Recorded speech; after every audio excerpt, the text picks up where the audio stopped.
Good evening, everyone. Welcome once again to the Foundation School, Christchurch Foundation School, and to Christchurch Speaks. This is the sixth in our series. This is a national event of talking with Barbadians, and it is non-partisan, so feel free to share your commentary, your questions, whatever. There are a number of senior public officers here, as well as ministers of the members of the cabinet, along with the MPs from the constituency. We know you're going to have a lot to say tonight, so we don't want to take up a lot of time with introductions. We're going to go straight to the Prime Minister and then to you. There's a single mic. As fast as we get to the mic, we will hear you. We ask that you identify yourself first so that there is a record. And given the size of this parish, that you try to keep your presentations as succinct as possible so everybody can get in and we can be out by 9:30, 10 o'clock. Again, I ask that everyone... I didn't set the time. Well, in that case, I defer to Prime Minister. We're here all night. But please... I won't say all night, but we're not setting any time in truth but I do have public officers here, so I just want us to be conscious of that. Thank you. Thank you, Prime Minister. Just in terms of housekeeping, let us offer everyone who speaks the dignity of listening to them. We may not necessarily agree on everything, but let's respect each other's views tonight, and let's keep the meeting as all of the others have been so far. After tonight, we do St. Michael next month, then we take a break in December and return to St. Lucy, then St. Peter, and then St. Thomas in January, February, and March in that order, and we would have completed the whole island. So the rest of tonight belongs to you. To members of the head table, at the other meetings we had some issues with microphones. So all of the microphones are on, all of the microphones have been tested. The challenge is that if you shift them around, then the songman does not know which number you have. So when you're not hearing, it's because he's trying to figure out which microphone should be hearing, you should be hearing through the speaker. So keep the microphones where they are, and the night should go fine. Prime Minister, over to you. Thank you very much, Roy. I'm not going to talk much at the opening because I want to give you all as much time to be able to ask questions. I don't think that I need to introduce the 5 members of Parliament. They're well known to you. And obviously the Deputy Prime Minister is next to me, but we do have other ministers and public officials also in the audience. And over to you. The floor is open. This is part of our deepening of democracy. Are they here early?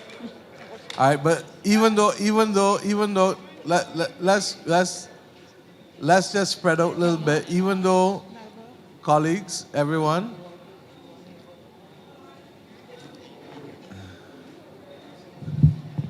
Okay.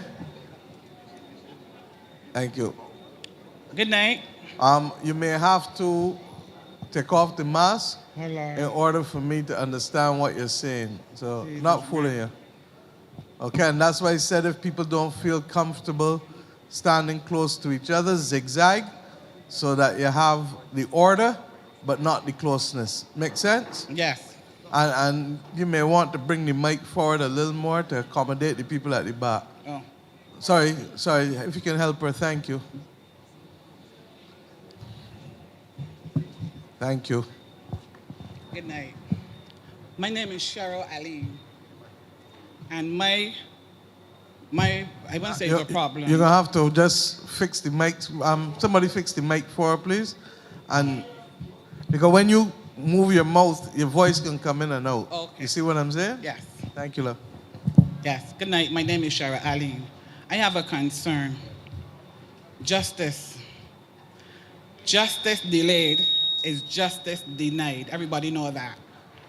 I have a case in the court. I wouldn't discuss the matter, but it is in connection with a house. And, you know... People are still not hearing you, ma'am. So that's why I'm saying that I'm not sure what's happening. You might just have to... Right. Oh, Or you thank might you. have to speak a little louder. Okay. I said earlier, my name is Cheryl Allen. And my problem is justice delayed is justice denied. I have a case before the court going 7 years with a house that I had rented out. Not me, my father had rented out. Waiting on justice, he passed away. Justice was denied to him. And this is 7 years since 2016. And the house that they're running down with the bush. All these ceiling, everything dropping down. I can't go and repair it.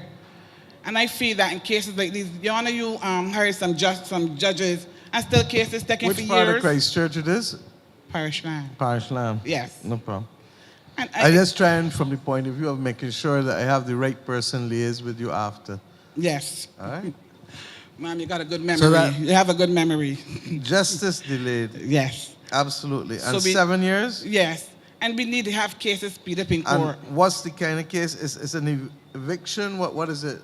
Well, I took the case to court for when you want to evict the body because they refused to pay the rent. Right? And then, I don't really want to say it, but a meticulous lawyer, if there's a word to say, decided to carry it to high court, even though he know that he really didn't have no grounds.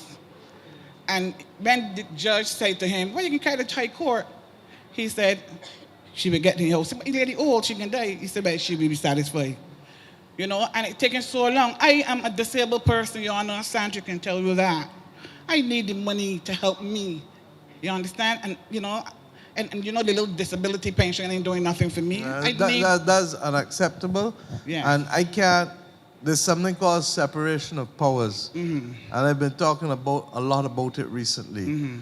But I trust and pray that in your speaking, the matter will be brought to the attention of the administrator of the judiciary, But I hope that who is the Chief Justice. And to that extent, I'd like to suggest also that you write him, and if you've written one before, or the previous one before, that you write again, Who is the Chief Justice, ma'am? Sir Patterson Cheltenham. And Okay. that we would then be in a position to be able to, in any event, account for them. I spoke earlier.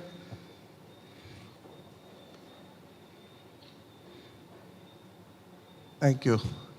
I spoke earlier in the last few days about the fact that 80% of the criminal cases that are murder cases that are now before the court exists for murders before June 2018.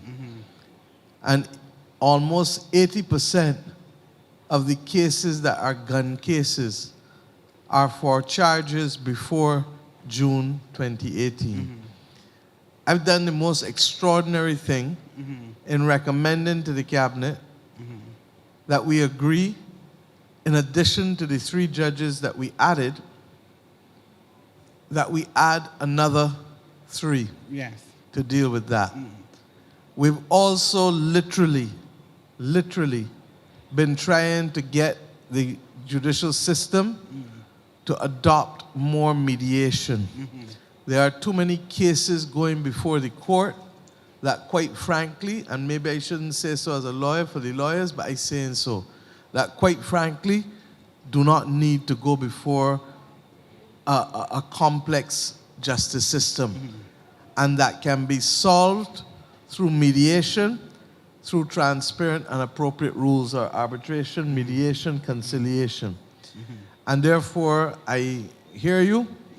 I want to urge you, and I will ask the Director of Citizen Engagement, Mr. Morris, to help you if you need help in terms of how to structure out the letter. But ultimately, I want you to know Yeah. that matters pertaining to the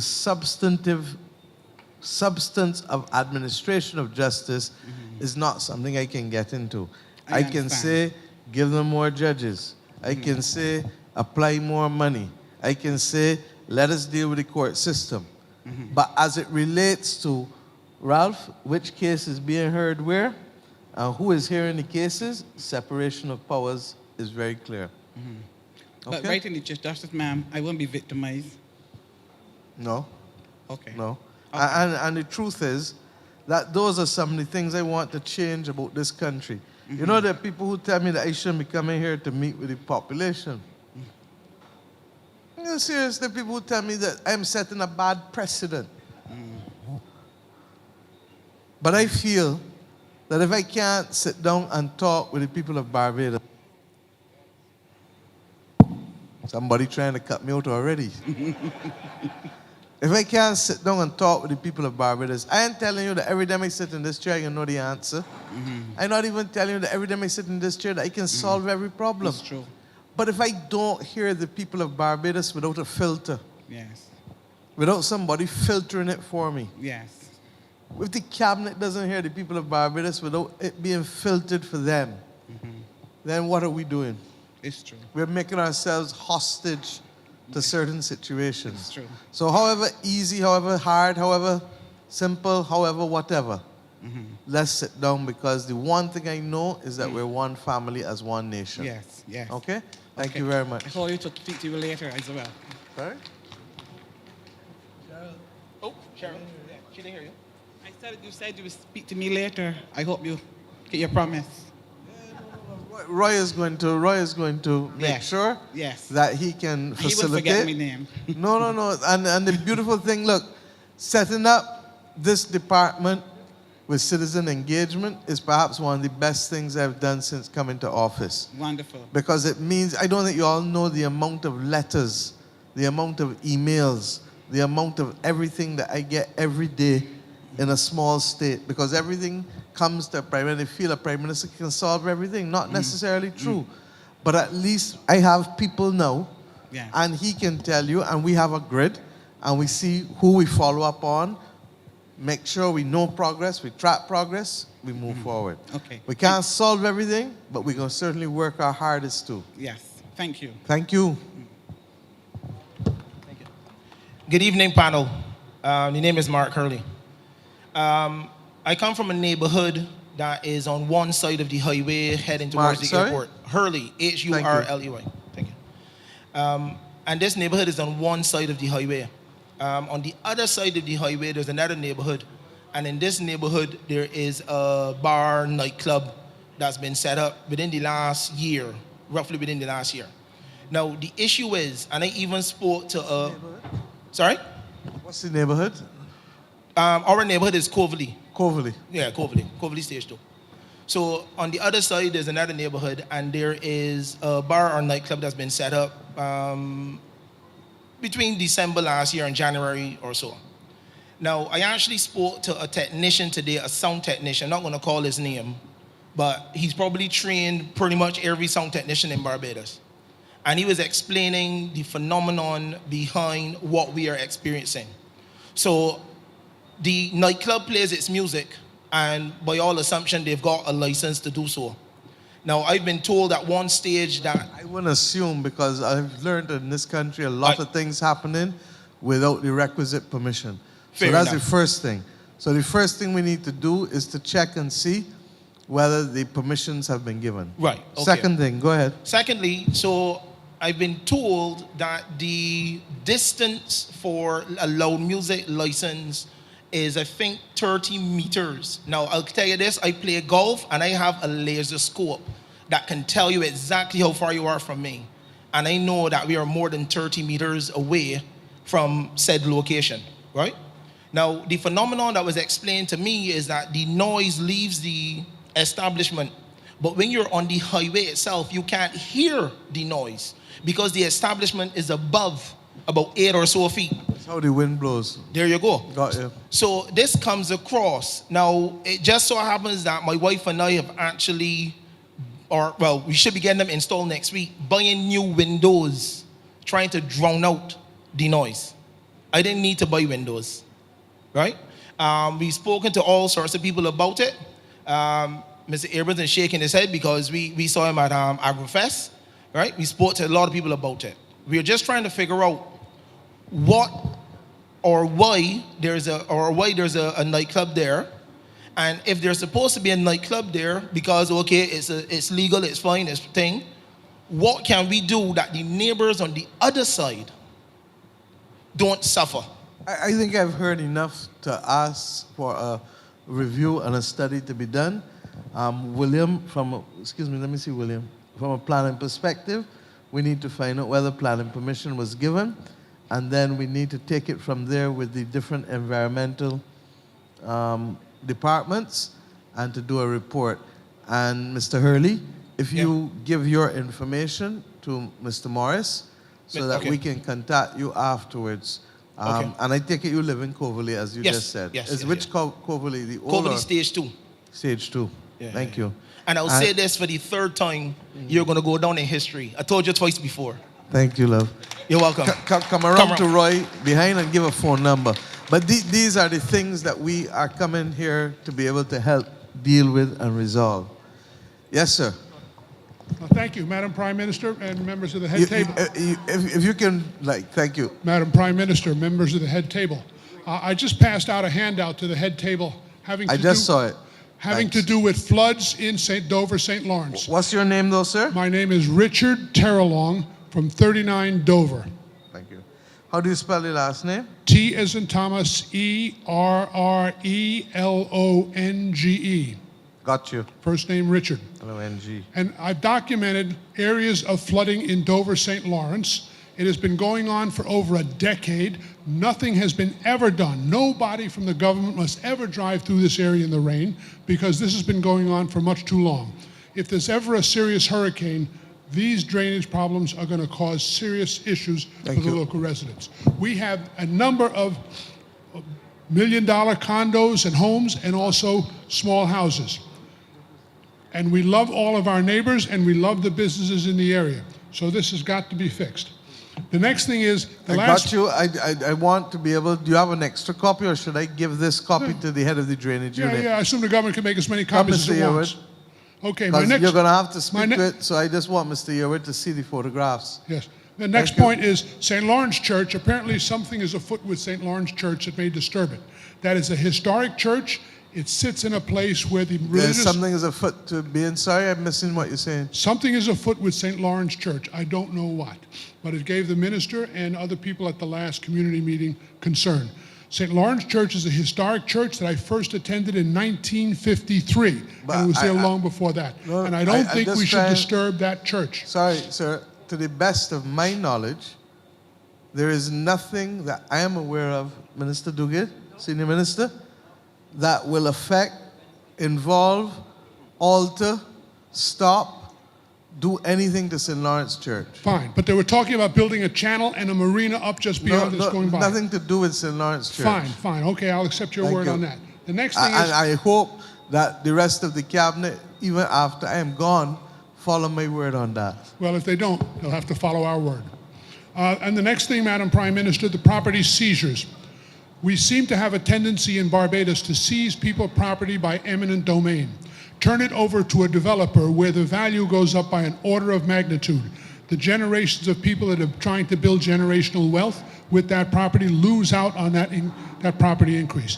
I don't think the government should seize property on behalf of some developer. Let the developer negotiate their own property deals, and then if there's some overriding community concern, then the government can perhaps get involved and negotiate. My next point is, I want to get through this so that I don't want to keep you long. So fast that I'm not being able to write, and I want to be able to write. Yeah, but I know you, Prime Minister. You have a great memory. No. Not when I have not eaten much today. So just let me get a chance to write, because these meetings are not for the sake of it. Right, they are genuinely for us to follow through on. And I expect follow through. And let me address them one at a time, so that. On the issue of eminent domain, that's not a term Bajans are accustomed to. But what it is compulsory acquisition. Correct.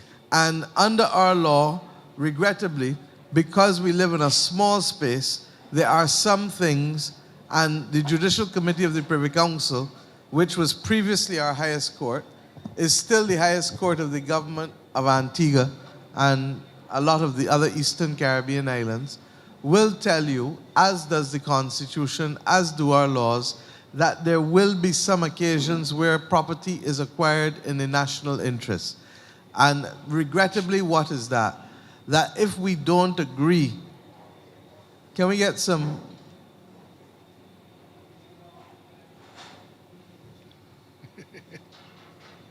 that if property is acquired in the national interest, that the compensation shall be fair, but that we recognize that there are some things that we have to do in the national interest. So that's all that it is. Well, I understand the national interest, and I respect that. However, developers' interests don't necessarily conform to the national interest. And Not that's my necessarily, objection to and it. I agree with you, but there are some instances where it does. And I agree with you. And there's a particular case from Antigua, and I'm sorry that the Attorney General isn't here, but where are you? Oh, you came now. So you can speak to that after if you want, the Antiguan case, which you're well familiar with, as am I.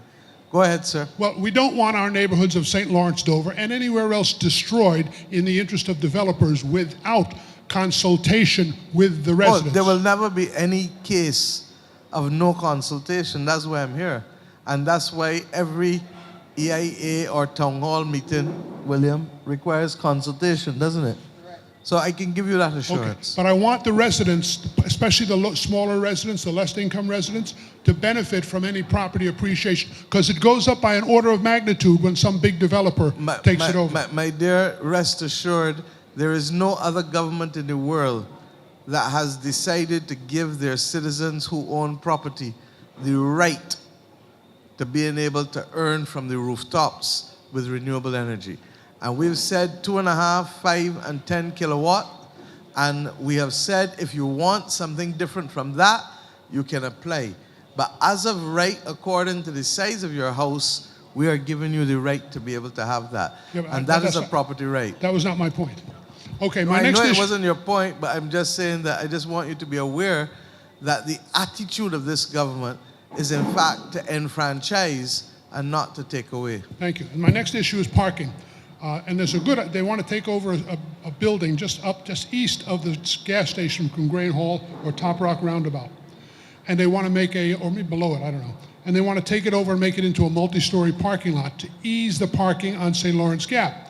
Now that sounds fine, except the track record of the people that want to make this parking lot are the same people that invested in a parking lot across from the Bridgetown Fish Market, and everybody knows how unsuccessful that project was. It's empty. So now, if you walk on St. Lawrence Gap, you will understand the parking problem on St. Lawrence Gap are taxis and delivery vehicles. That's the problem. And those people are not going to use a parking structure built blocks away. The next thing is somebody wants to build a marina and a swamp and take over the swamp, which is a wetland that's been protected by a former member of this party, that's protected under an international convention that we signed, saying we're not going to mess with those wetlands. We have a wetland just up the street that we dump sewage in for years, and that's still a more viable place to kind of make a national park not marina, but national park wildlife wetland. Next point is, I do not want to see constitutional amendments made by a party, a single party.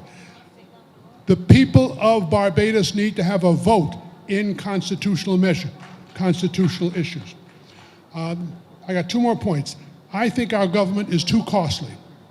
I don't know why it's so costly, but it costs too much. It can be more efficient, but it's got to be more efficient in a more intelligent way. We've got ID cards that are supposed to go out. You can't get the ID cards. You got stickers that are supposed to go on back of license plates. We can't get those stickers. We got license cards that are supposed to go out, and you got to stand in horrendous lines to get the new license cards. So our cost of government is not in line with, and it's a principle called guns or butter. What the government spends, the private industry can't spend. So we need to shrink the government down and make it more efficient, not less services. And finally, my final point is transparency is something this government talks about, and I applaud that. But it's not only transparency. You need to come to the people that know what's going on in their neighborhoods and say, okay, how should we design this? What should we do? If we're going to build a marina, come and ask us if that's the right priority for Dover St. Lawrence, right? Somebody's got to start involving the citizens and not think we're so arrogant that we know up there will come in transparency to you, tell you what we're going to do, and by the way, you got to eat it. Madam Prime Minister, members of the head table, thank you for your time. I thank you for allowing me to give you the opportunity to speak.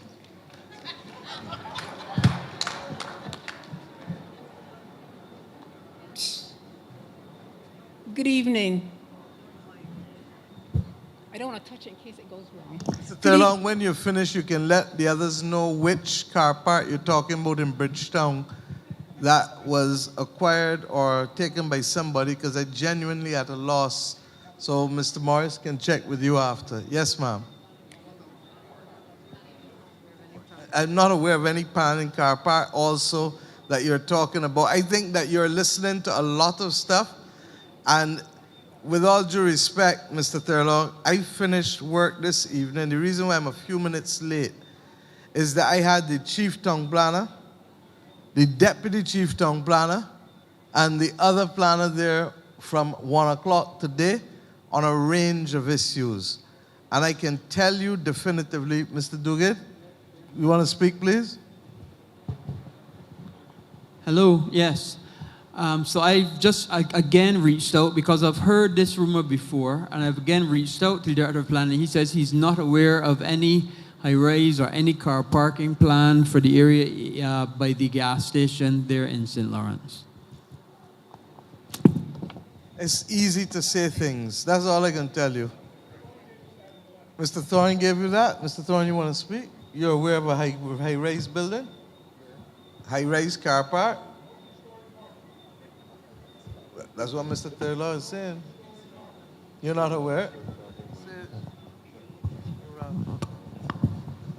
Where's the... How are you, by the way?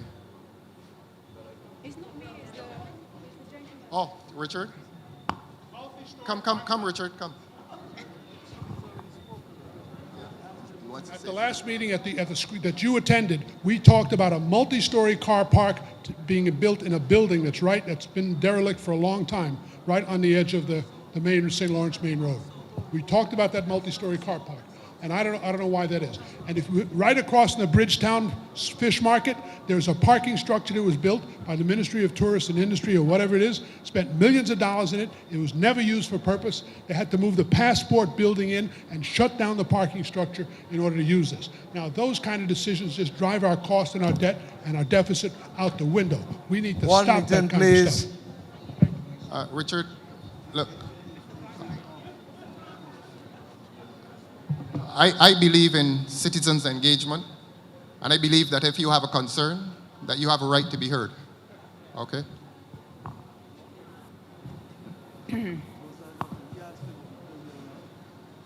Okay.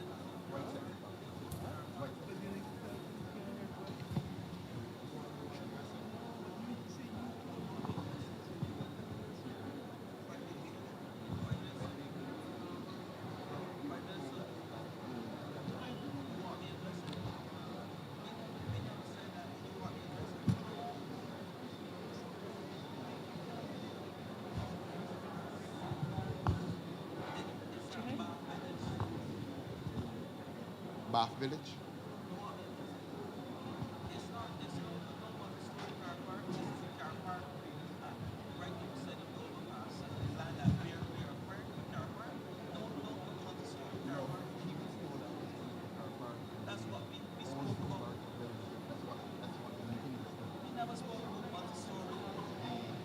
On the main road.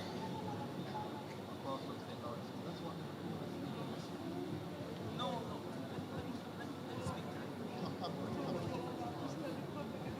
I'm asking Mr. Thorne to address what he was told as he understands it, because I am totally and completely at a loss as what's going on here, because it seems like rumor upon rumor upon rumor. Please. All right. We held a meeting in Dover, and prior to that meeting, there was also an article in the paper. And I can't speak for the ministry, although the minister is here, but I can say, Prime Minister, that the residents, there was talk of a high-rise car park proposed for the old supermarket building. There was talk of that. This is not the first time it's being mentioned. Yeah? I cannot speak for the ministry as to whether it is so or not, but at that meeting, that was mentioned. Yes, Dwight, there was talk of that. Yes, please. Please come and address it. Minister, and when Minister is finished, Mr. Yearwood, address the issue of the flooding, please. Thank you. Good night to everyone gathered. I think it was about 4 or 5 weeks ago when we assembled at the town hall meeting on the Ministry of Housing, Lands and Maintenance, along with the Minister of Small Business and the member for Christchurch South. At no time at all during the discourse did the Ministry of Housing articulated or mention any high-rise apartment. What was mentioned, Car Park, sorry, what was mentioned was the acquisition of 25 parcels of land at Dover, Bath Village, St. Lawrence Main Road, and St. Lawrence Gap. And with respect to the car park, what was discussed was the car park at Bath Village. On the northern side, when you leave Brady's Bar, you're descending from Brady's Bar, you make the first left turn, and on your right is Dover Plainfield and Dover Pavilion, and on the left is an open car park. And within there, we have about 5 to 6 parcels of land. Only today, one of the landowners visited the Ministry of Housing, Lands and Maintenance and discussed with us the acquisition process, and she's satisfied. And at no time at all did we mention building any high-rise car park there. We spoke on 3 areas: Bath Village, St. Lawrence Main Road, and St. Lawrence Gap. And actually, the acquisition of the parcels of land in St. Lawrence Gap was done prior to Cricket World Cup to make St. Lawrence Gap ready to attract those persons who came here from the various territories, tourists, cricketers, whatever. And we built sidewalks. We acquired land outside of the church. I keep hearing this talk about acquisition of the church, and thank you, Prime Minister. In no way at all have we identified the church in any of the 25 parcels that we intend to acquire. And I want to thank you for giving me the opportunity to clarify. Thank you, Mr. Yearwood.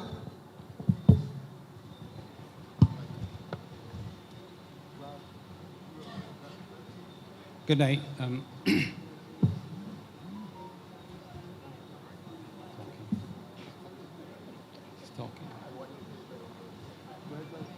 Good night, Charles Yearwood, Senior Technical Officer, Drainage Division. You have to talk a little louder, Skipper. Use one of these mics, 'cause it looks Charles, as though you want to I'm talk. very close, sir.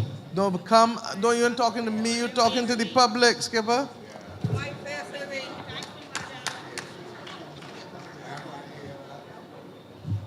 Everyone. Good night, everyone. Charles Yearwood, Drainage Division, Ministry of Public Transport, Work and Water Resources. Yes, we are aware that Dover, some parts of Dover and St. Lawrence Gap does flood. The concerns are over time you had, in the 90s, you had a less area of flood or height of flooding across the area. We had outfalls that drained from the St. Lawrence Gap to the sea. A number of these seaside developments have reduced the size of the outfalls. In particular, the worst one would have been Dover Convention, the former Dover Convention Center, that has, in fact, moved the outfall in total. So there's some water. We had to put in French drains. We tried systems to reduce the water on the road. But we've had, with climate change, higher intensities of rain and greater areas, water now running onto the road from other lands. In Dover itself, there were a number of open spaces. There were residential areas, but they weren't developed. And these were areas used to pour water off the road. These lands now have been developed in townhouses, and most of the areas have been hard covered. So you have additional water and a great intensity of flooding. Over time, we have, while we look for solutions, we have been doing flood responses and pumping water. But we have recognized that we need to have a greater study of the area to come up with the options, because they have what we call sometimes duck ponding or low areas of water, but usually nuisance flooding. When you have heavy intense rains, then you have more persons affected by the water. But we have to either pump it off or the water goes off over time. We will have to do a study because we don't know where all the outfalls in terms of the legal work is. But we need to find out if the lands were drainage reserves or acquire those lands and push the water back to the sea. Thank you. We did 2 rubbing shoulders in recent months. I'm sorry that Dover wasn't one of the ones. And DPM, I'd like you to go and visit that with Mr. Yearwood and the Member of Parliament, Mr. Thorne, and see how this can be addressed, please. I regret that it wasn't one of the ones I was taken to. Okay? Thank you. Yes, ma'am. Good evening. My name is Margaret Morgan. I live in Atlantic. Margaret Morgan? Correct. Thank you. I live in Atlantic Shores. I have a few queries. I shall keep them brief. But before I start, I know, Prime Minister, you haven't got a magic wand. But I still want you to know that each and every one of us needs a little help in whichever way. One of my short briefs.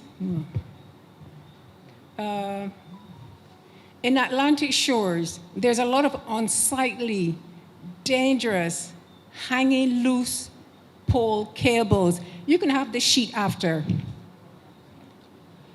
Beautification comes in many formats.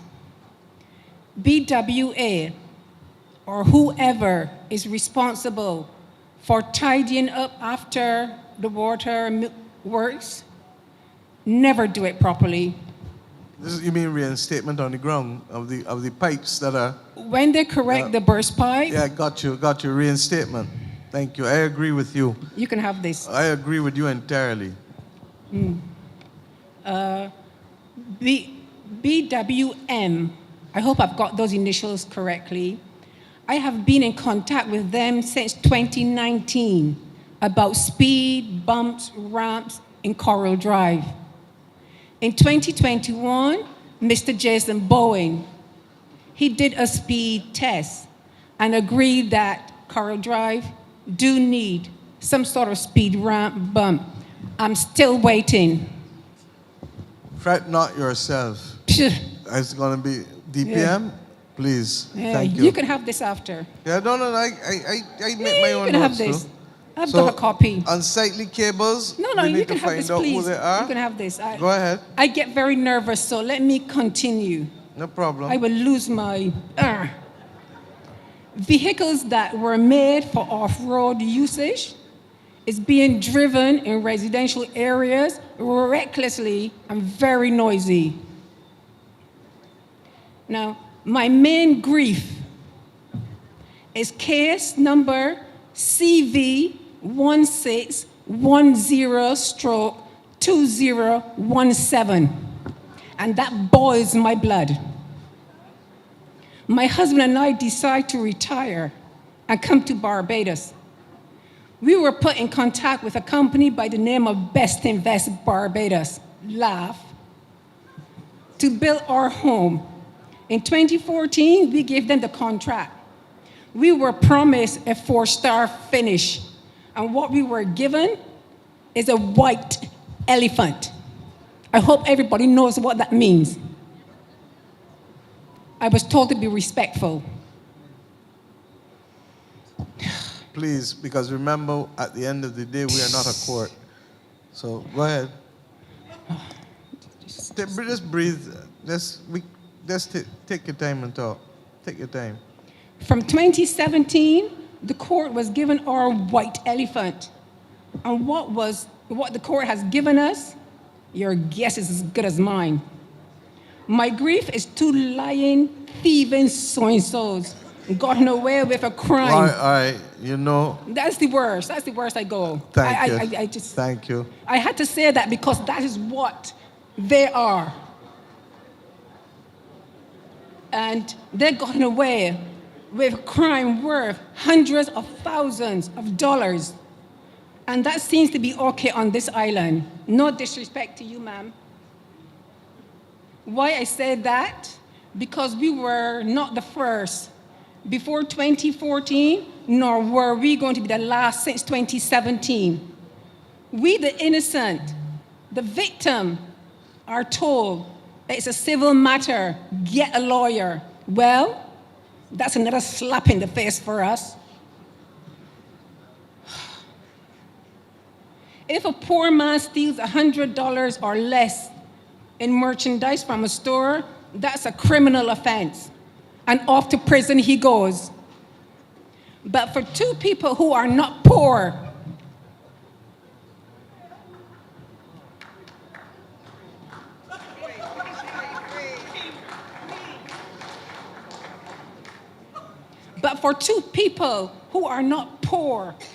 or hungry can steal hundreds of thousands of dollars and walk away free. Is that fair? I'm asking the panel now. Is that fair? Is that right? Is that justice? Doesn't the government think that it's time to change the system? Not only into the change to stop the thieving, blank, blank, blank, from carrying on. I think you know a little better, ma'am. Your point has been made without you having to do two wrongs don't make a right. I know. Remember that. Two wrongs do not make a right. Yeah, but when somebody has aggrieved, let me summarize it. Somebody has aggrieved you in an egregious way. Very. The matter is before the court. I have already, hold on, I don't know whether it's finished or not. If it is not finished, it means that it is sub judice. And the Attorney General can tell you that we can't comment on any matters that are sub judice. By the same token, if you're talking, as Ms. Aline did at the very beginning, very respectfully, about the fact that you have a problem with the delays in justice, I get you, so do I. That's why I have increased the number of judges twice in a way that no previous prime minister has probably done. So let's be very clear about that. But I can't, I've explained enough to let you know that I can't go in and administer justice. Okay? And I want you to know, regrettably, and I take no pride in this, yours is not the only one that is my that point. Has been the that is my point. But that's the point I'm making too. And that is why, over the course of the time, different things have been done to literally deconstruct how the rules of the Supreme Court, you had new rules introduced when I was Attorney General Dale. Well, they had new rules introduced. Since then, we've also had other things done, but the reality is that the society is far more litigious than it was, maybe with good cause too, than it was before. So that the scale of matters coming before the court has increased exponentially. What you heard me say at the beginning is that that is why we're encouraging mediation, conciliation, and arbitration, so that people are not only relying on the formal court system, but people can get justice in other ways too. Okay? Let me interrupt a minute. What you just said, we were supposed to go to arbitration, but the two blank, blank, blank were so clever and smart with the system. Well, that's why it needs to be changed. Because they say they were going, and then they come to the home saying they're going to do this, and then they're blank, blank, blank. Now, when I say the system have to be changed, because you can't step in personally, or any individual person cannot step in personally. But if the system is changed to stop what is happening and what has happened, to stop it happening, the system has to change. That is exactly what we just said Not with to an you, extra ma'am. judge and an extra two judges. Madam, I didn't say the extra judge or two judges for civil. That's the first thing. I said the extra judges for criminal cases. My blood is boiling. Well, would you please sit down and let it come down? Because I don't want it to boil. Thank you. What I'm saying to you is that that is why we are also looking at arbitration, mediation, and conciliation. AG, you want to speak in any way? Because we've now had two comments related to the delays in the justice system. The first one was before you came. No, I was here when I came in as the lady was speaking, Prime Minister. Let me begin by saying that On average, in any given year, we will have just shy of 2,000 civil cases filed in the High Court. Now, if you multiply that by 5, that gives you 10,000 civil cases, all of which have to receive some portion of the court's time. Recognizing that we had, in our view, too small a number of judges, we felt it was important to increase the number of judges so as to be able to put more manpower to address the cases. We've computerized the system of filing. We've done a whole set of initiatives, none of which by themselves will transform the legal landscape, but taken together, we expect that they will help to drive the number of cases through the system quickly. Now, but each case has its peculiarities. I've practiced law for over 30 years. Some are complex, some are not so complex. Some go through the system quickly, others don't. I understand that you are aggrieved and you feel that your case should have been finished far faster. I don't know what the facts are, so I can't specific. I'm sorry, what you're saying? So the case is finished. No, ma'am, I'm trying to understand. If you say you're waiting for a judgment, then that means that the case is finished and you're waiting for the judge to deliver his or her decision, okay? Now, one of the earliest things that we did was, Prime Minister, you'll recall, we amended the Constitution to provide that misconduct on the part of a judge could be constituted by delay in delivering a decision for over 6 months. Now, truth is, no judges have been punished for that. Both factors that are involved, punishing a judge for misconduct is one of the very, very last things that anybody would even think of doing. But we've tried to tighten up and make judges more accountable. It hasn't entirely succeeded, but I can tell you that there are a large number of litigants who are singing the praises of the system because in some instances, cases have gone through quickly. I don't know, I'm happy to discuss it with you afterwards, but please, if you do speak again, don't call anybody's name because the government will get sued for defamation and they can got another case to add to an already heavy caseload, okay? But I'm happy to have a chat with you afterward.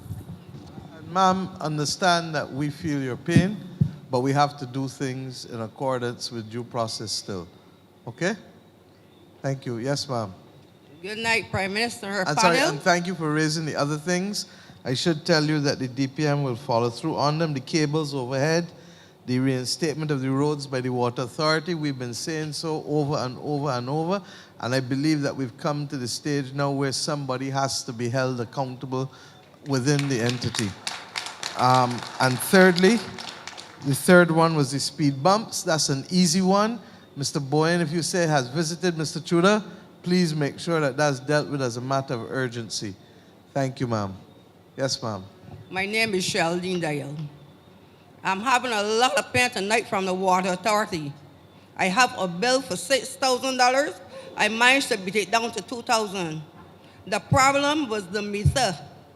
They tell me to pay $58.75, get the meter read. All the time before the meter was read, the bill was $500 and change when the month come.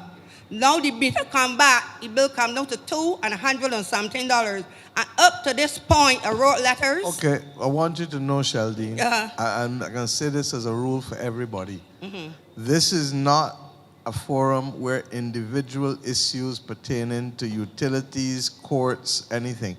If people want to make a general point, I get you. If you want to make the individual point, you're going to come to my assistant or you're going to come to Mr. Morris. Because what I'm not going to do, there are 2, 3, and 4 sides to a story. And I'm saying so for the benefit of everybody now. Because as the AG just said, we're not going to be paying out money to nobody because we're allowing people to come to us in an unfiltered way. As it relates to the specific issue, I can assure you that my office will guarantee fairness, as it has been doing with others.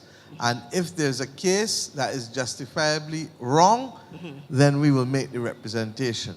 But at the end of the day, the Water Authority is a separate legal authority governed by law with its own board of management. You got me? Yes, please. Over you. All right, so come next door here. Come. Shanta, please. And thank Alex, you. everybody line up to take the things. I thank you for this right at car that you could travel free. I had it 4 weeks now. The Lord bless you. Thank you. Thank you. They're coming out. They are coming out. Show Mr. Turlow for me. Good night, Madam PM. My name is Stephen Street. My name is Stephen Street. I live at St. Matthias House in the area, Christchurch.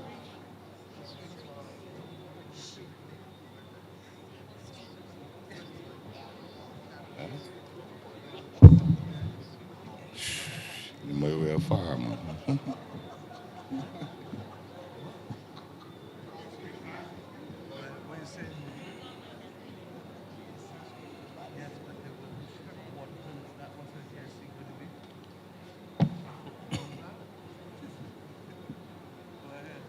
Madam PM, the first thing I'd like to do in public is to commend your administration for the way you run this country. Thank you. What's your name? Stephen Street. Thank you. For the circumstances and the challenges you had within the last 4 years. But you know, the world ain't perfect. We ain't not perfect world. I got 5 small concerns, and I crave your indulgence to let me voice my concerns before you make any comments. Some mothers and grandmothers in my constituency, which is Christchurch West, they have to leave St. Matthias, Paddock Road, Dash Road, to go out to Oyston to collect children who had just gone to secondary schools in this area, Foundation, Dudgeon Griffith, Princess Margaret Lodge. But when the children come out, the bus drivers tell the children they can't get on the passenger bus. So the parents got to come up here. There's $7 to bring down the children, because the children get home at 5:30 in the evening. I'm not sure I understand the issue, Mr. Street. No, the children, this is their first term at school. Okay. Going to secondary school, so no, they don't want. The parents don't want to send them home on the No, they don't want to Come on the travel on the school bus. But when they get on the passenger bus at Oyston, the bus drivers tell them to get off. So the parents got to come for the children and get on the bus with them to come home and bring them home. Somebody from Transport Board here, just to note. All right, go ahead. Right. Transport Board can speak to it after. When we had 7 sanitation vehicles, every Wednesday, the people in St. Matthias House in there used to get collection of garbage every Wednesday morning. We got 7,000 trucks now. 7 times the 7 we had. And we getting collection now every 11 days, 12 days. And you would know how garbage will be in a housing area. I hear you, and there's no reason for it. Good. So, because there certainly is more trucks, and therefore the issue is the deployment.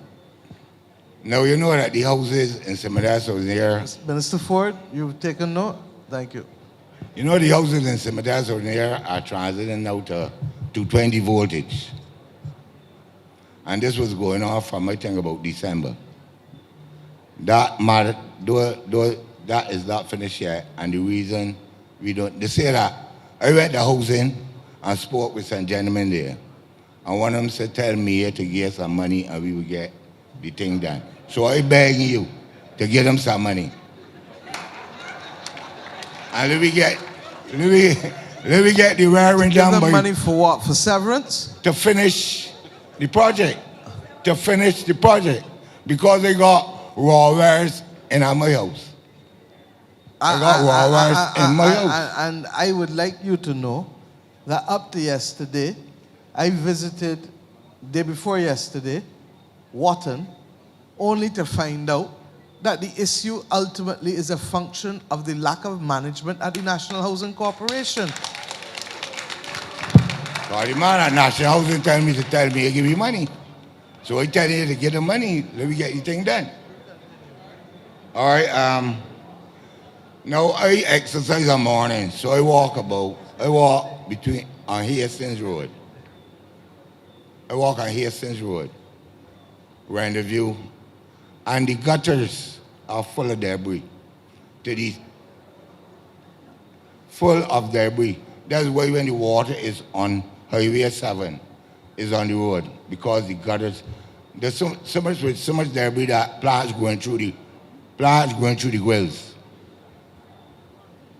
And there's a tourist belt, supposedly tourist Agreed, belt. and I'm not only talking about tourist belts, I've made the same point in relation to the whole island. And I've been very, very clear, you've heard me speak to it up to recently again, about the need for the country to become clean and the fact that grass doesn't grow out of concrete. So if you're cleaning the area, even if I give you a week or 2 inches, inch or 2 inches of grass, when I see it at 4 and 6 and 8, it tell me you ain't been there for over a month. And therefore, we have to deploy better. The DPM and where's Rommel? Rommel Springer has been given responsibility along with the others, the chairman of the NCC, to make sure that we, and I spoke up to it last Saturday, to make sure that we allocate roads now, so that I know that if this stretch of the road is not clean, and these 2 people have this stretch, or these 3 people are the team on this stretch, first letter. But the road is clean. If you don't clean it after the first letter, second letter. And the third letter is to tell you revoked. Because until we get to the point where we hold people accountable, we're not going anywhere. Okay? And in fairness, what I've said, the difference is that I don't believe, and that's why I've given the Parasec and the chairman of the NCC the responsibility. I don't believe that the deployment is what it should be. And until we get the deployment right, you can't hold the workers at the bottom responsible, because it is fundamentally a management issue, and we need to get the deployment, which is a management issue, correct before you start blaming the workers at the bottom. Go ahead, sir. My final issue now is the ID card. I went to Park Hill with my mother to register to get the new ID card. I went in July. They told us come back the 7th of October. I went back in October and they told us that they are not ready yet. But they give us a number, and they told me to call this number in a week's time. 7th of October till now. The 2 numbers they give us. Yesterday now in the papers, the Electoral Boundary Commission issued 2 numbers. Call if you got a problem, if you ain't get your ID card. But the person at the other phones is a machine. So they ain't talking to me.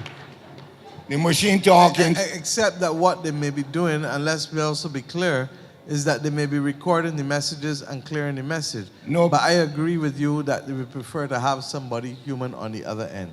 But don't discount the fact that in some instances people use the collection of recorded messages and then tell you they will call back. Okay? But please, Minister Ishmael, can we follow up? But the machine didn't tell you nothing. But I just other than the message box full. And therefore, so you can't have a message of the box full. And therefore, if you want me not to give the instruction to Minister Ishmael, I will keep quiet. Minister Ishmael, please correct it and find out what's happening there with the Boundaries Commission and the card. Okay? Go ahead.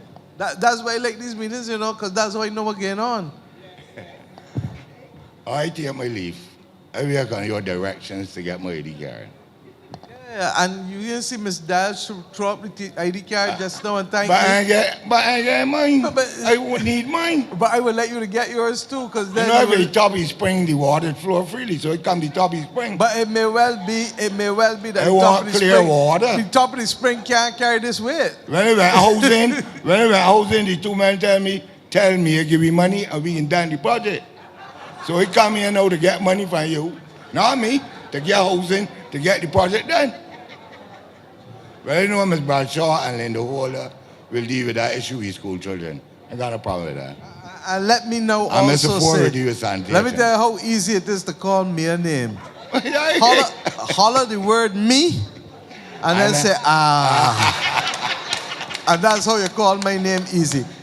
You know, one of the few areas that we have pumped in, and the records will show it. So much so because of Hurricane Elsa and the freak storm has been in the area of housing.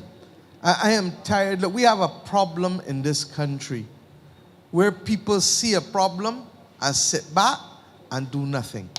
Now, if at the end of the day there are officers in National Housing Corporation, as we learned, the lady in Wotton, meter box, been waiting on now for 14 months. 14 months. You change out all the wiring done, you know. All the wiring done. But you haven't transferred her on to the new wired system because for 14 months, the meter has not been put in. And National Housing sits down and does nothing about it. And then when I come to speak about these issues, people are going to want to get vexed. Well, let me tell you something. That in the same way that the government will be held accountable, so shall everybody. I ain't making a sport. And secondly, apply your heart to wisdom. If the government found money to rewire housing estates, it is because the old wiring is not what? Everybody bright. It's not good. Therefore, for you to leave the old wiring operating for 14 months, having rewired the building, is an act of what? Of negligence. And these are the things that we are fighting out. Now, everybody can tell me, oh, Mistress COVID. Oh, we couldn't get X because of COVID. Oh, we couldn't do Y because of COVID. I hear you. But the majority of us are in here without a mask because COVID is predominantly behind us. Okay? Let us go forward and do the things that we know we have to do. Minister Sutherland, I ain't got no more to say. Thank you. Cool. Thank you, Piano.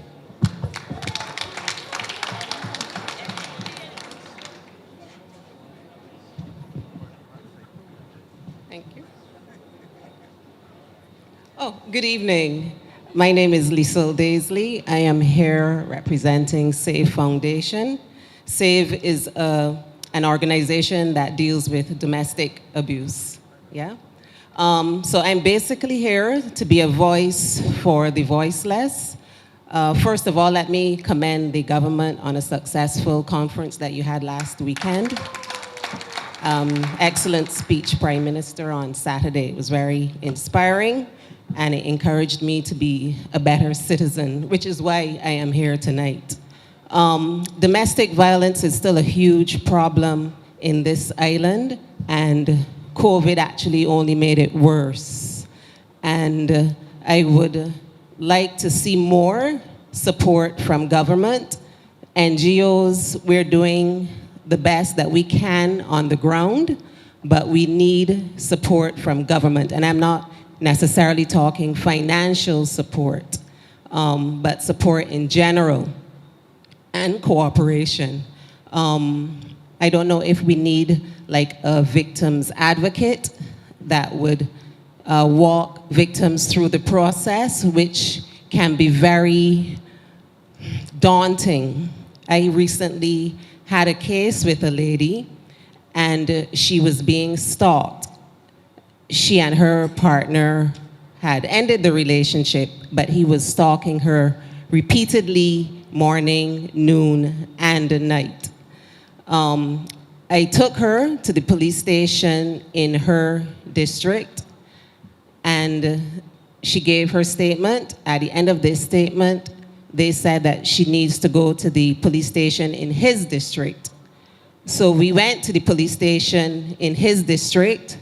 She gave her statement, and then they told her that she needs to go to the police station in the district that he works in. So then I took her to the police station in the district that he works in. Ms. Daisley, don't even bother to go no further. Write a formal report and let us have the AG deal with it, because that is wrong and it is unfair. But I also go further.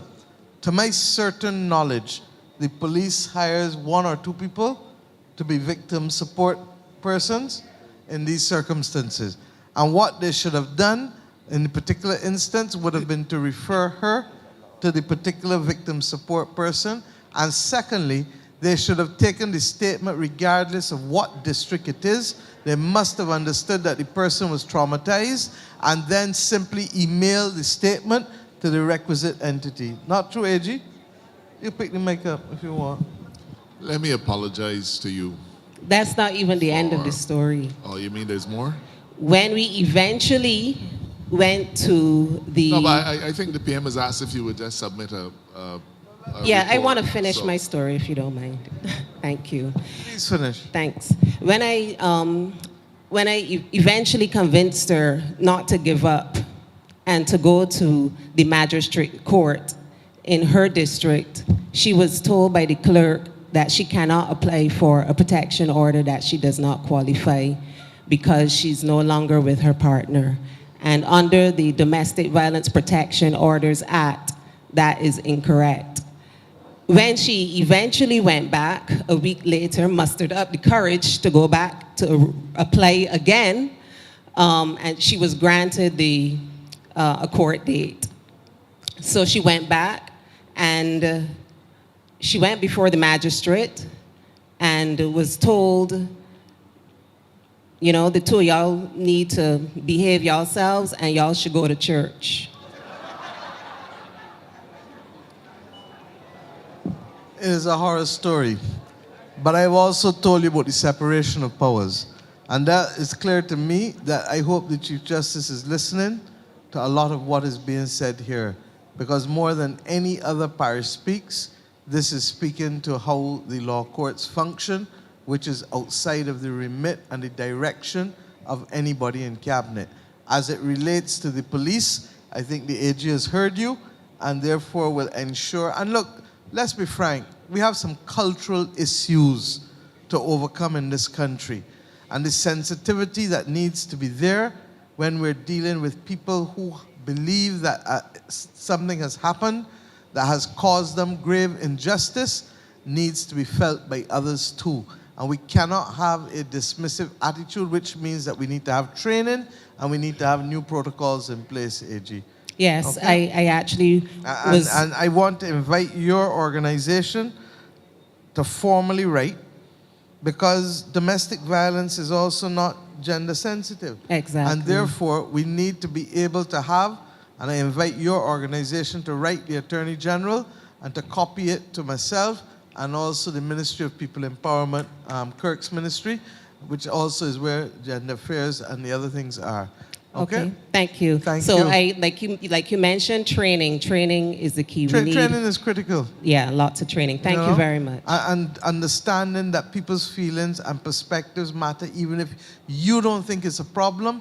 If I'm operating in a particular position, I'm duty bound to be able to engage and defend the public interest. And we need to stop re-victimizing the victim.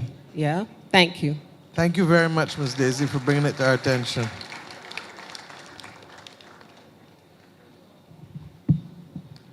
Yes, ma'am. Good night. My name is Stephanie Clark. My name is Stephanie Clark, and I live in Briar Hall sometimes, and and Drexel sometimes. So for right now, I'm living in Drexel. My house is one of the houses that was destroyed, and I am located right now in Drexel. Since March, I was put in a house that the government supposed to provide. What I've said to people on this individual thing, and I've not said it today alone, I've said it from the very first meeting.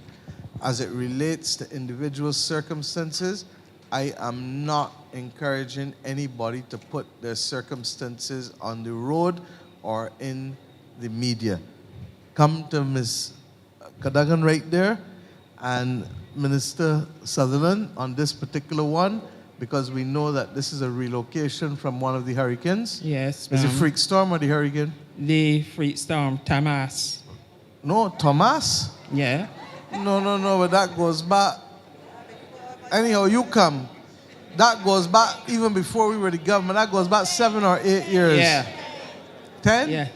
It was damaged from Thomas. It was damaged now in the next storm. All right, you come. You come there. I have another problem. No problem. Is a problem or is a concern you want to raise? It's a concern. Okay, good. It's a concern with the police. We are asking to cooperate with the police. We are asking to do this and do that with the police. But the biggest criminals we have out is the police. With all due respect, ma'am, you can say what you have to say without being offensive. I'm going to stop. You know, until somebody, if people are going to come to the microphone and be offensive to people, you can say all that you want to say without speaking in that tone, correct? Okay. Okay, so if we don't do it, I'm going to have to ask you to keep quiet on this particular issue. But if you're going to speak in a respectful way, and you can say what they did wrong, as the lady before just did, without referring to them in a disparaging way, okay? And maybe these town hall meetings are going to get us to elevate the quality of our discussion and how we speak with and to and about each other. Because that's half the difficulty we have in the country now. Please. I have some matters that I have videos for, and nothing is doing about it. Nothing. Let me be clear. You've made a complaint to the police and nothing has happened? Nothing. Okay. I want you to once again let us know what the complaint is. AG, the Police Complaints Authority is still functional? To the best of my knowledge. But in addition, that will also be relayed in order for us to be able to get an answer for you. Okay? The AG was trying to get some answers since before COVID, and I'm still awaiting a letter from him. Well, we're going to find out. Okay? So you Thank come. you. Thank you. Thank you.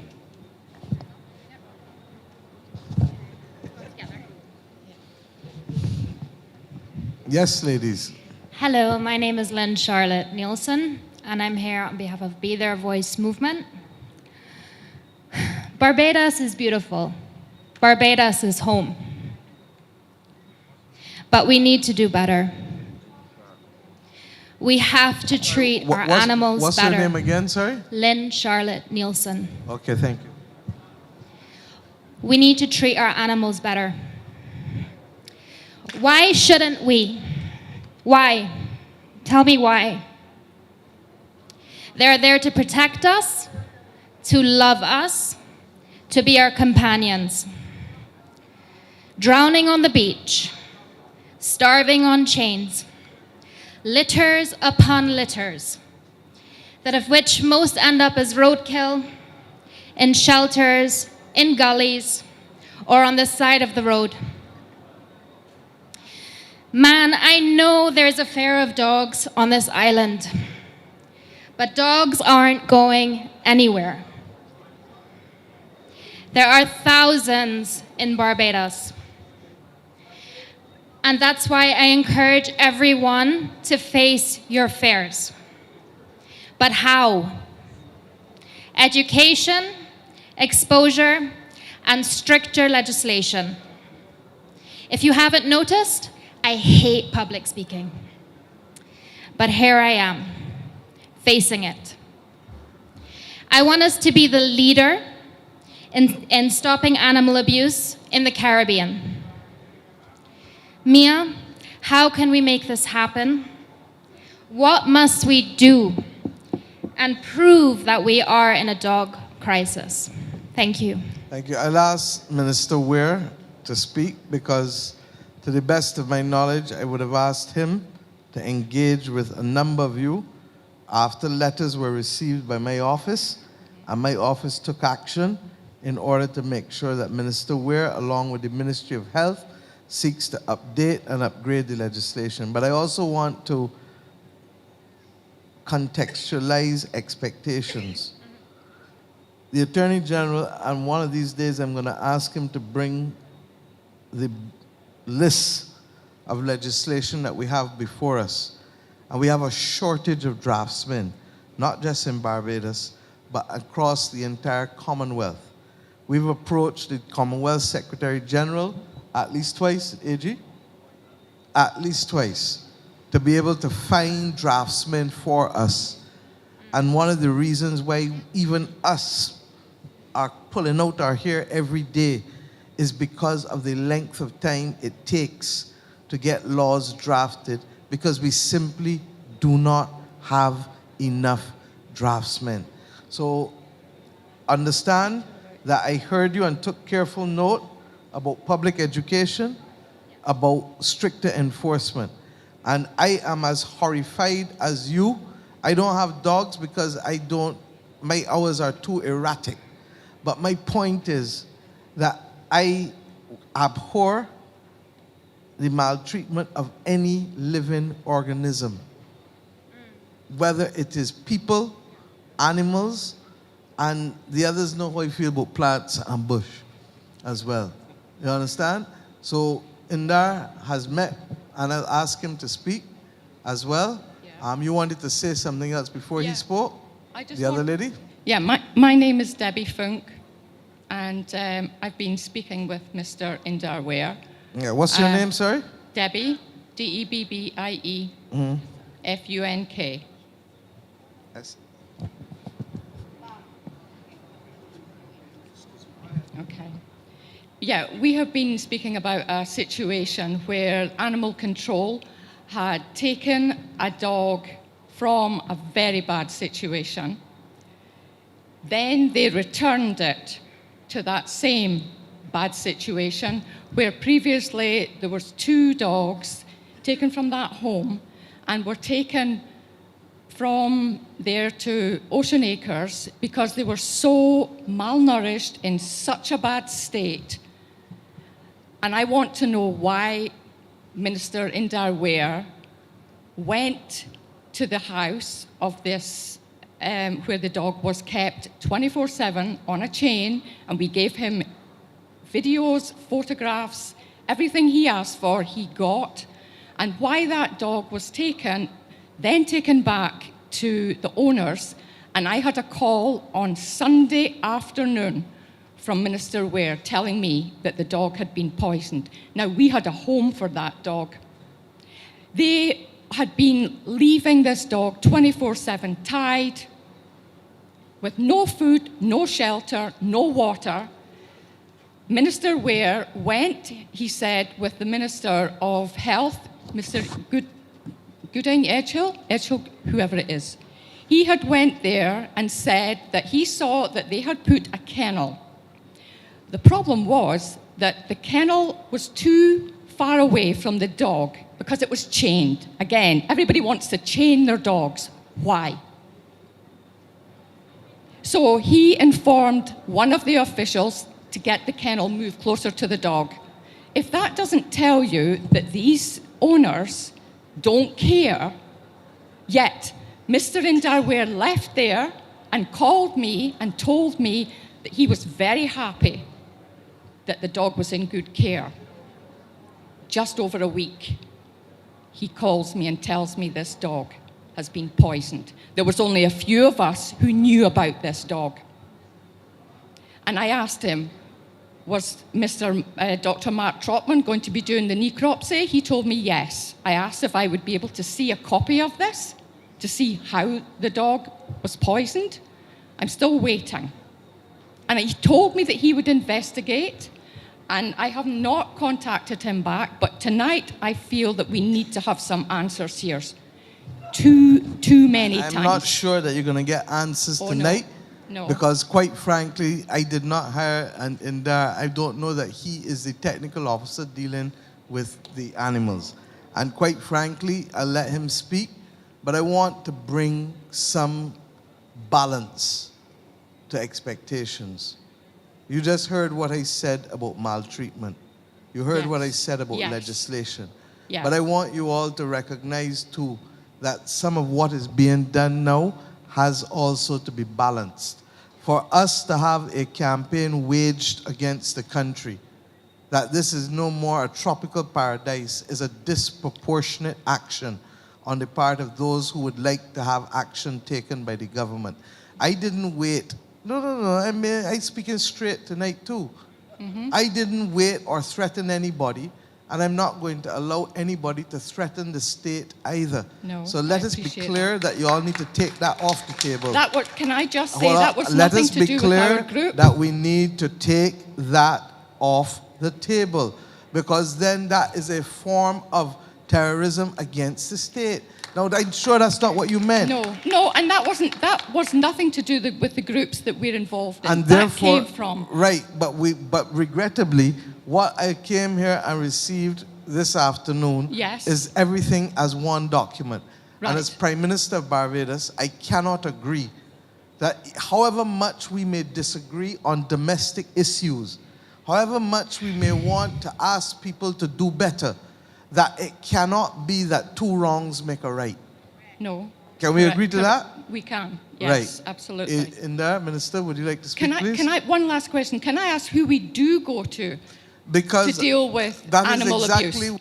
The ministry deals with it, but the minister isn't the person who is responsible for picking up the dog or who is responsible for checking on the dog.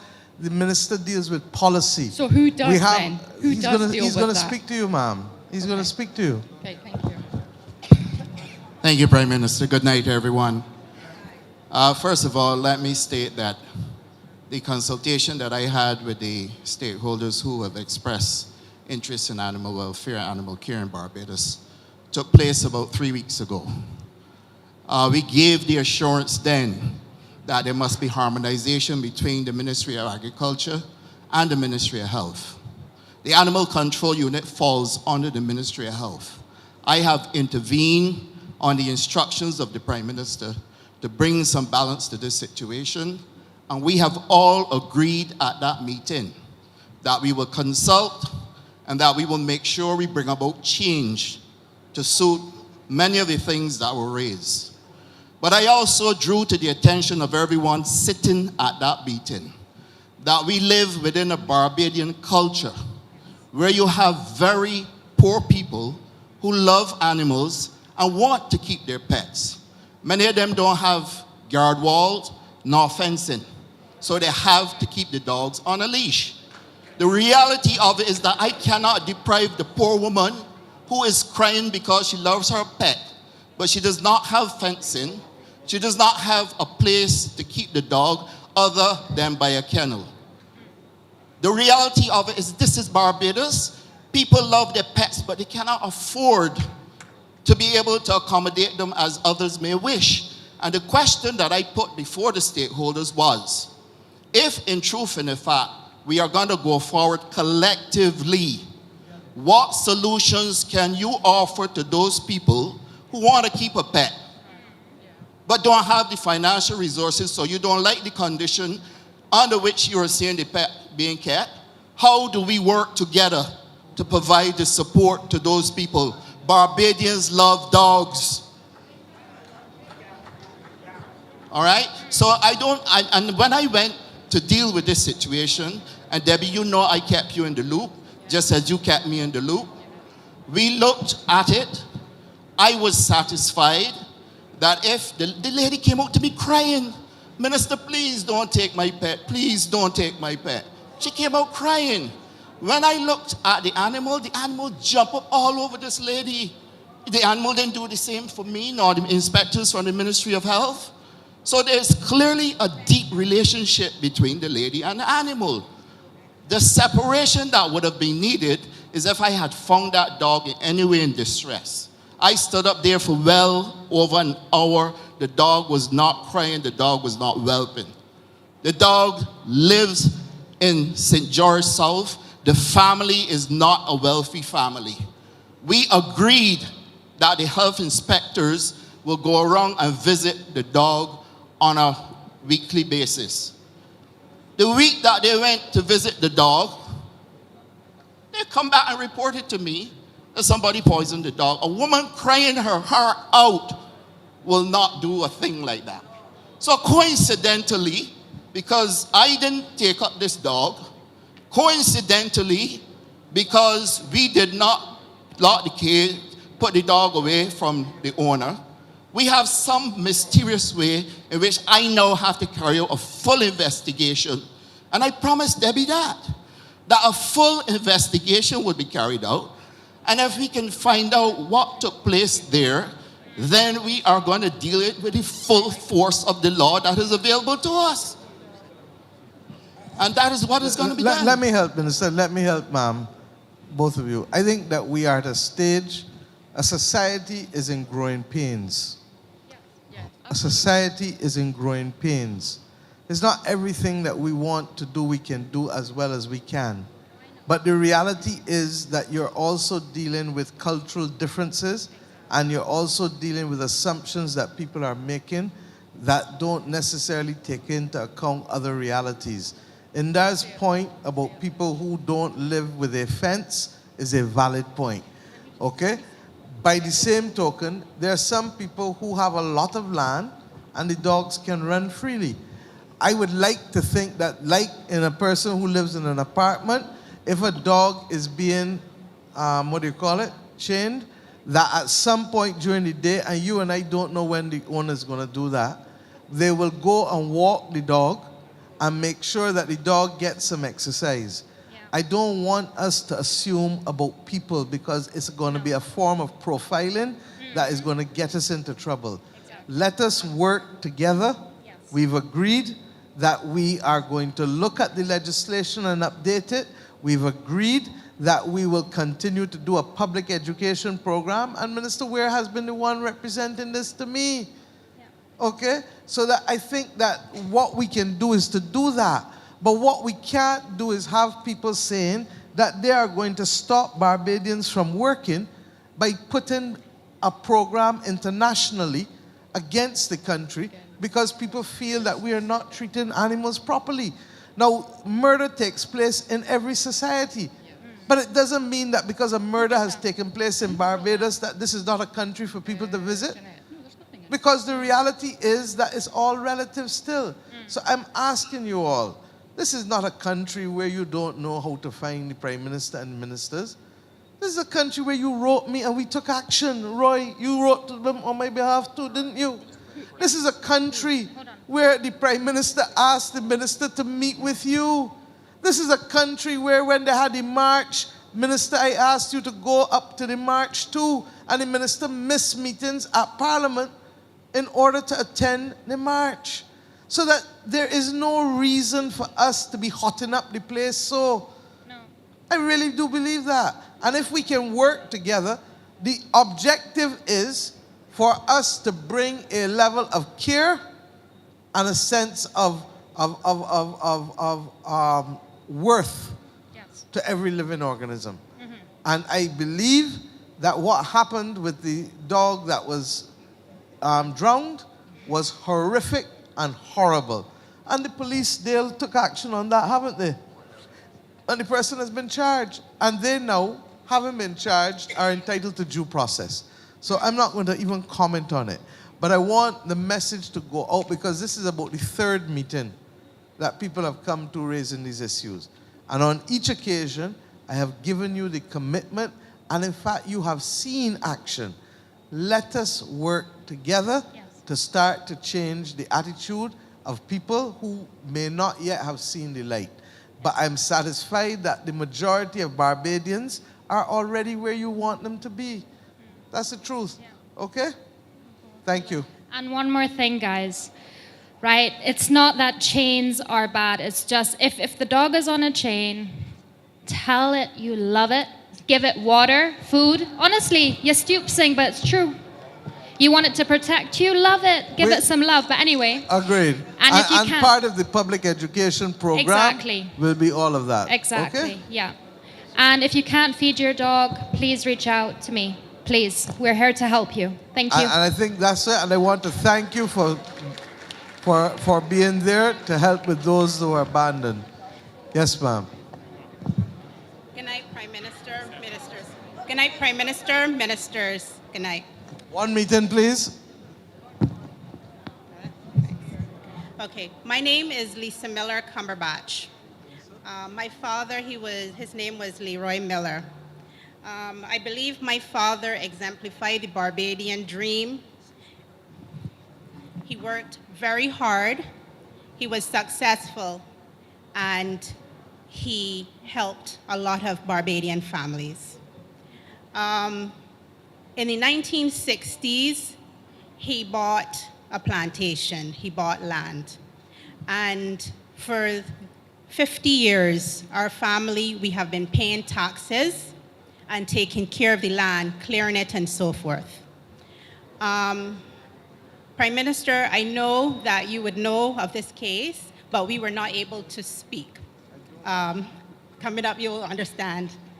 So, I genuinely don't know. Okay, But if you yes, feel I should know and it's an individual matter, I'm going to ask you once no, again. it's okay because No, I came here for advice from all of you. Right, so. but what I'm saying is that I'm not taking individual matters on mic. I will deal with them. That's why I have others to deal with it. So if it is a broad issue we're talking about, It's broad. It's broad and it's personal. Madam, come. Well, come, it is. come. Trust me. You come, and we're going to deal with it. And I hope when I finish dealing with it, you'll tell the country that we've dealt with it. So come, you come. I don't believe in asking people to identify their issues out here. Roy, just go and deal with it for me, please. Or Alex. Alex, take the information. Yeah. Thank you. Yes. Evening, Madam Prime Minister, and to the panel, and everybody else from Christchurch in the audience. I come to speak to you tonight on the matter of sport. More specifically, Adam. What's your name? Adam Brown. I'm speaking to you in the capacity tonight as chairman of Wanderers Club, just down the road from Mr. Dudugid. Some matters are unique. A few matters are unique to us specifically, but there's some that are on the broader scale across the island.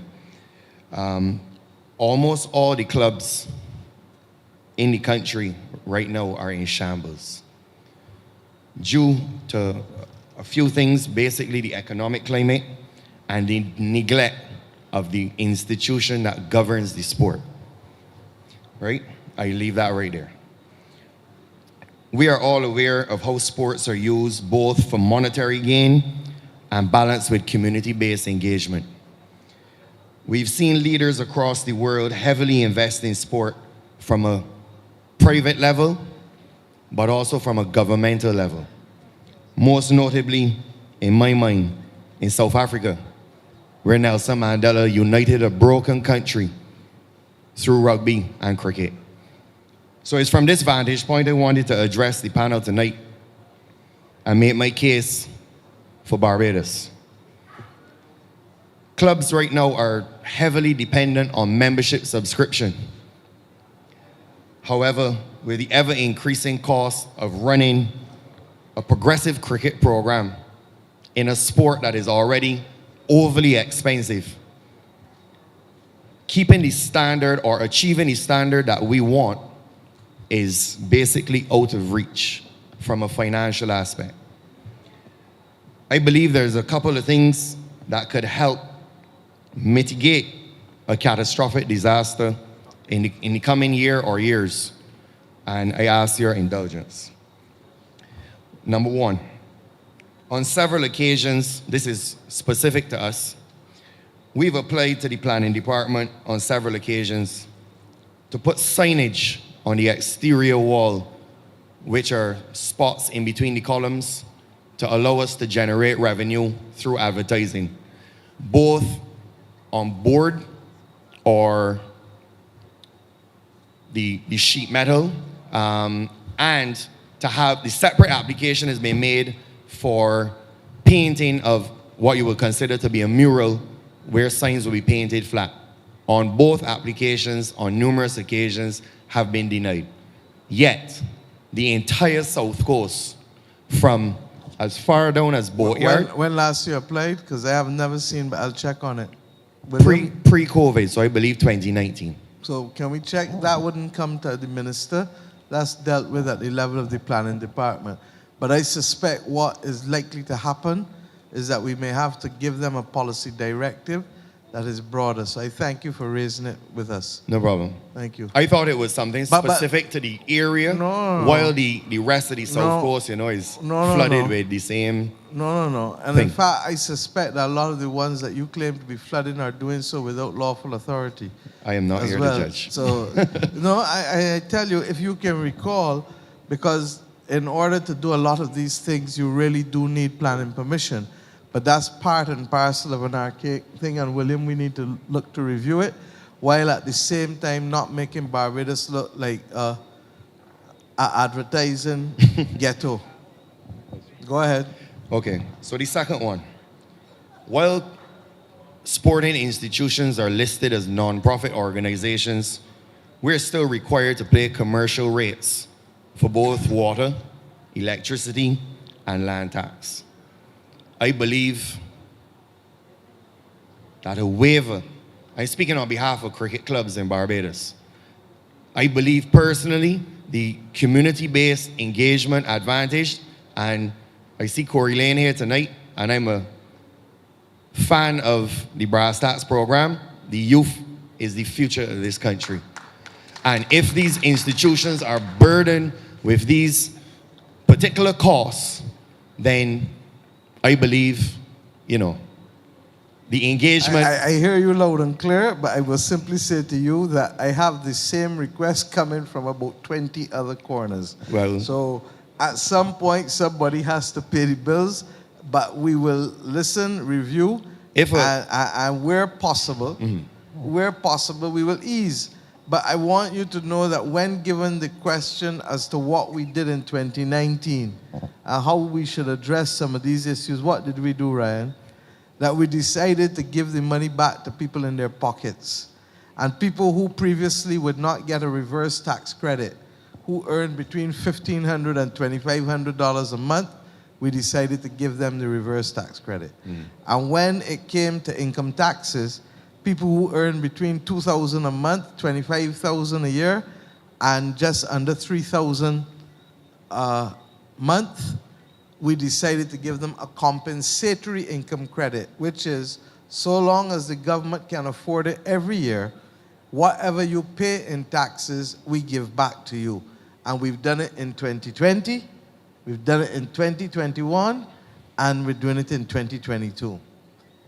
And those who earn above $35,000, every single person had a cut in income tax rates to put more money in their pocket. So I say that to you to say that if you take from here, you got to do what? Give back there. So that the country has to appreciate. And very often people forget or people choose not to remember that we have chosen to put more money in people's pockets directly in that way. Mercifully, it was done months before COVID. Can you imagine if people face COVID and the cost of living without the tax benefits that we put in there? Now, I wish we were a rich country. I could say, let it be done. But I can't tell you, let it be done. But what I can tell you is that we're hearing you, and wherever possible, and once we can do the ease, and it may not be a full waiver, it may be hotels in this country get a 50% waiver on land tax. In some instances, I think pensioners get a 50% waiver too on land tax, right? So I hear you. Right. But I just want to moderate expectations, Because what these sessions are also to do is to explain and to educate. No problem. Continue, And sir. And we certainly want more youngsters and more young people. That's what Corey and I have been talking about, playing and involved in sports. That's why the government has agreed also to light 85 grounds and hard courts. And that is why we're also trying to create a mini stadium in each parish so that people can, in that mini stadium that has bleachers and fencing, that people can have tournaments or activities where people will pay a $5 or $10 to come in. Right. Continue, So sir. if where can I reach out for this conversation on this particular issue to continue? Look, gentleman next to me here on the right. You No know problem. Because he will help process all of the things that come in, and we get them from every sector. Right. So don't feel no way. No problem. Still send them. They go in the mix. We quantify it. We look and see what we can afford, what we can't, and we may want to do something and may have to do it over a period of time. And let me give you an example. We offered to pay, and we say we want to pay $3,000 to every homeowner. That may happen not now, but immediately. Not immediately, but a year, 18 months. When we wrote that in the manifesto, Mr. Putin had not gone in to Ukraine. You understand what I'm telling you? Understand. And the rate at which things are degenerating globally is at regrettably too fast a pace. Similarly, after Mr. Putin went in, 6 months later, what has happened? Prime Minister Truss came with a budget that spooked the entire global markets so that the things that we can do and would otherwise do. Come through, ma'am. You, as a former principal, come and sit down to the front. You have half owned this school. You train enough people in this school, and everybody will understand that when your turn comes, a mic will be brought to you. Fair is fair. Thank you. So what I'm trying to explain to the public is that in this year alone, 2 events have happened since we went to the people that will cause us grave, grave concern, and for us to be able to watch and balance things. And those 2 events, neither of us contemplated at the end of January. The war in Ukraine and the consequential impact of it on fuel, on food, and on financing costs. And then, of course, the actions by Prime Minister Truss, which then led to more jittery behavior it led to far more than more jittery behavior. It led to the entire administration that she had imploding to the point where you have a new Prime Minister of the United Kingdom sworn in yesterday. So bear with us. My heart is where your heart is, but I also have to have capacity, not heart. Okay? No problem.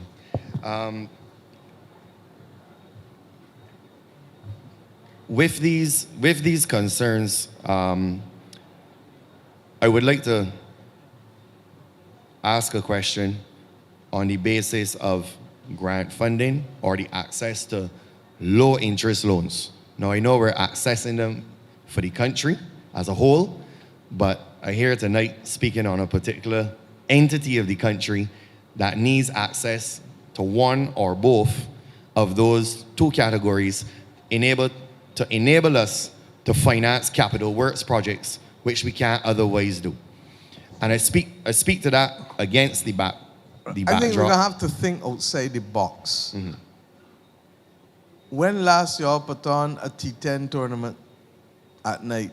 COVID look up everything. We would like to be a beneficiary of the lighting program as well. And it may well be that we can find ways to make clubs be able to access some of the grounds, because we're mainly doing public grounds. Correct. Okay?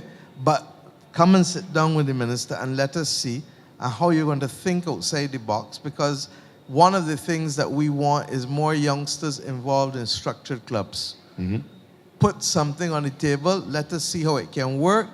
In that area in which Wanderers exist, you have how many districts? Darrells Road, you have St. Matthias, Hearts Gap, Britain's Hill. You understand what I'm saying? put something in a structured way that we can work with that is a win-win, and you never know what can happen. Okay? No problem. Okay. You say your name is Adam, right? Brown, yeah. So Adam was the first in many things.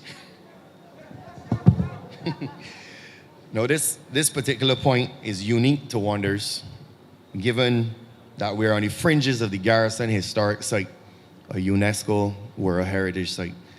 And given our geographical location and our club's ancient history, going back 145 years, second oldest club in the Caribbean, is it possible that we can facilitate or tap into, and how do we go about it, with the BTMI, so that when those tours are happening around the corner, that we can benefit from that as well? And I think, look, put your head down, put your ideas down. As I just said, when last you had a T10 tournament at night, you understand? There are things that can be done in order to attract visitors. Barbados needs more product. So I'm sure that the BTMI and the other matters, Minister Strawn, more than happy to meet with you. In fact, I want to thank you for coming out, because there are not many people who would have come in this structured way and put formal things on the table, but they might have stand outside and say, man, the government will help me, man, the government ain't doing this, man, the government. So I want to tell you, come to the top of the class, and through Minister Strawn, make sure, I'm not sure that Minister Godinejad is here tonight, is he? And he is now, today was his first day as Minister of Tourism, but I'm sure that Minister Strawn can set up a meeting in the next few weeks with him, for you, with the BTMI. All right. Thanks. Power to you, Skipper. Thank you. Good night. Yes, ma'am. My name is Melville Leif, and I live in Silver Hill Land in Skene. I have an issue with a hedge that is next door to me, and it's on the road. It's having a problem with the... No problem. I got enough people to deal with individual problems. So you come, because it's to do with the hedge next to you, right? I have other So things go to too. the next one. We can deal with the hedge good. separately. Yeah, 'cause But individual issues, I got a row of people that can help with the individual issues. The next one now is an abandoned house at the back, and a lot of bush and things growing in it. Parrots going in it is a fire hazard. That's all right. I got you. I take the abandoned house as a district problem. No Right, problem. and I need like the wall. They don't have a top, and the walls cracking. Luckily So, for you, your minister is the minister. Your MP is the minister. He spoke to me. He went and he see about things for me. He will know how to deal with these issues. Yeah, Luckily for you. He used to get that to me. He do things for me already. I must say, right? He know about the problem, but the problem is a fire So hazard. he do for you already. Yes. That's What? good. Mr. Prime Minister, the last problem, transport. We have a bus running near the Southern Circle. Use the mic. Use the mic. We have a bus running near the Southern Circle, right? And this is over about 6 weeks since it running. It is a bus that helps people coming from St. Patrick's. You come down all through Gall Hill, Silver Hill, all the way down, and all the elderly people. If people going to Sheraton, if you going to Elcourt Clinic, people... So it's not functioning now? No, people that working Transport Board, is Ms. Holder here? people that working at the Ministry of Agriculture. Then you have some women working at Graham Hall. You ain't and got to they're- speak twice there. We got to find out what happening with Oh. it. Ms. Holder, Southern Circle, what's the position? Use the mic. Use the mic. Disappearing. Good night, everyone. The issue with the Southern Circle has been brought to our attention, and it will be reinstated. I will love that. I want to see a 7, 8, 9, 3, 4, and 5. You will not see all of those, but I am working on it. Thank you. So, You Mr. see how Prime things Minister, can get I can done? come now? I can- Come back here. Ms. Waith, you see how easy things can get done? Thank you. Oh, Suzanne, sorry, thank you very much, ma'am. Can somebody, Wilfred, carry a mic for Ms. King, please? Good night. My name is Suzanne King. Prime Minister, I heard you make mention of the abandoned houses, and it's been mentioned here. The area that I live in, I am now an elder, and there's one right in front of me that I am so afraid even to go and come in at night because it is covered in bush. And this is all along that. My representative knows we have seen it. Rough district? It's Elam Park. So, Thank you. No and problem. it is really bad in there and along that road. Not only the one in front of me. I've had some help Point from the taken. constituency office, but it is not their responsibility. The people who own it apparently are in America. Two of them might be dead by now. Maybe they were there a long time, and we need to find the deeds and either take. It really is a hazard. There's also a leak. I don't know if it's MTW to look at it or something under one of the houses around the corner. Every time it rains, it floods in that corner there, which means the water settles and it would be mosquitoes, whatever else could be a problem. So we need someone to come and have a look at it and so on. Not a So problem. Right. The second thing is a national issue. I heard you ask a question. I listened to your speech very carefully and listened to it twice. Why argument between two young men about a girl would end up with a life, and you said which God deserved it. I am very, very concerned about what is happening with our young men because I grew up in a society and grew up in a school, this very school here, where a lady up there called Enid Lynch made sure that we were all looked after. None to be said omnibus, whether you were rich, you were poor, you were bright or not. What needs to happen is, I think we have education reform on the table. I am convinced that it is not necessarily the test that is the problem. I am not a fan of common entrance, but we're going to have some kind of test to place the children for instruction. I think what needs to happen, I know the money is limited. You have done wonders with what you had so far, but we need the guidance counselors and we need social workers in the system to save the children at risk. When we celebrate the scholarship winners, I celebrate with them. But what about the little boy, the little girl whose mother working at night and there's nobody to help them with the homework? We have community centers that are shut down. I work on the Elambe, and those community centers used to have all kinds of things happening. There should be some after school program. You also mentioned that. Not only would they get guidance, we are good with the robotics and all of that. I worked in America, and I had a speech made to us one time, and the guy said, all of this is good, but it's the teacher before the class that makes the difference. And we can talk to parents. Got some parents shouldn't have children. You only got the biology, you ain't got the science. You know what I mean? That's a fact. You can talk to parents how long. Some of them don't know any better. I met a lot of them like that.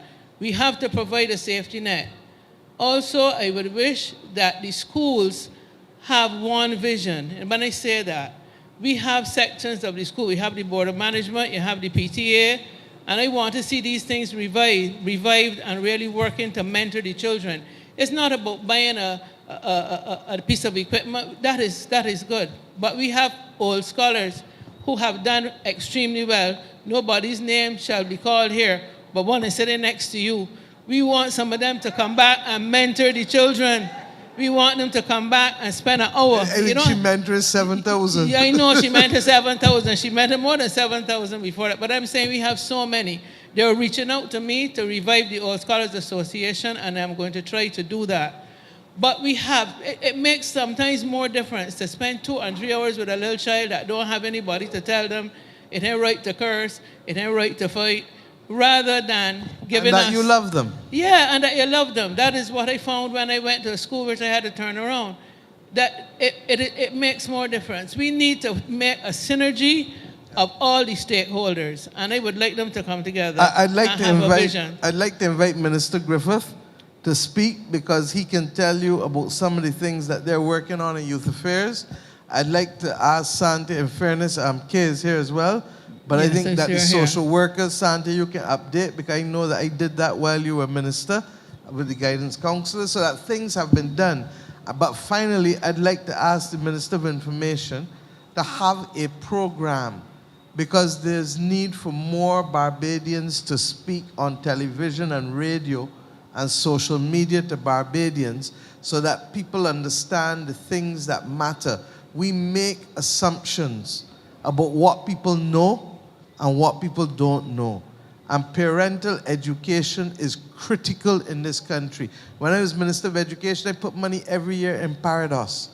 Not because they asked, but because we needed to.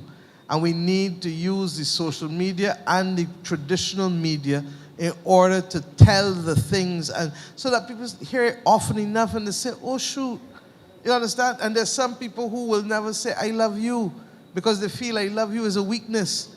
When in truth and in fact, as we heard, even the animals need I love you, far less human beings.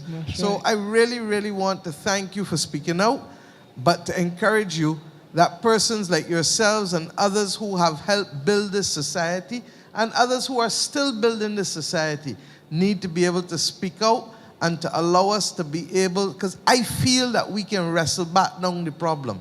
And I make the last point on this, as I say all the time, when you're dead, you're dead. They're not coming back. So that to begin with, the first thing we have to do is to get people to value life. Because if they value life, then they're not going there.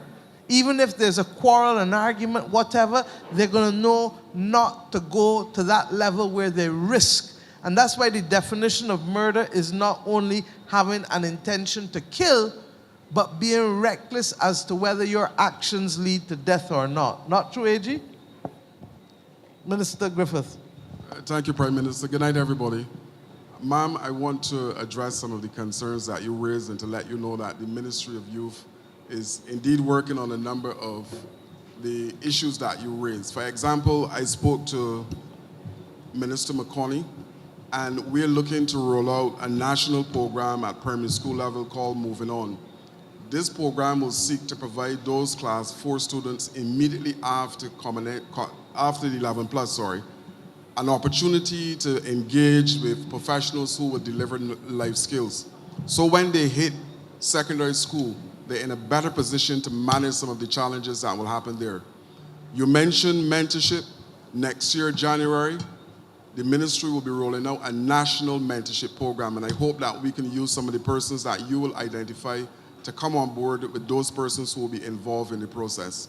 We're also looking to put in place a national hotline, because we are aware that mental health is a major issue in relation to our youngsters. So we're providing an opportunity for them to call the ministry, and this will be paired with the mentorship program so that persons can provide a sounding board for those youngsters who are having difficulties.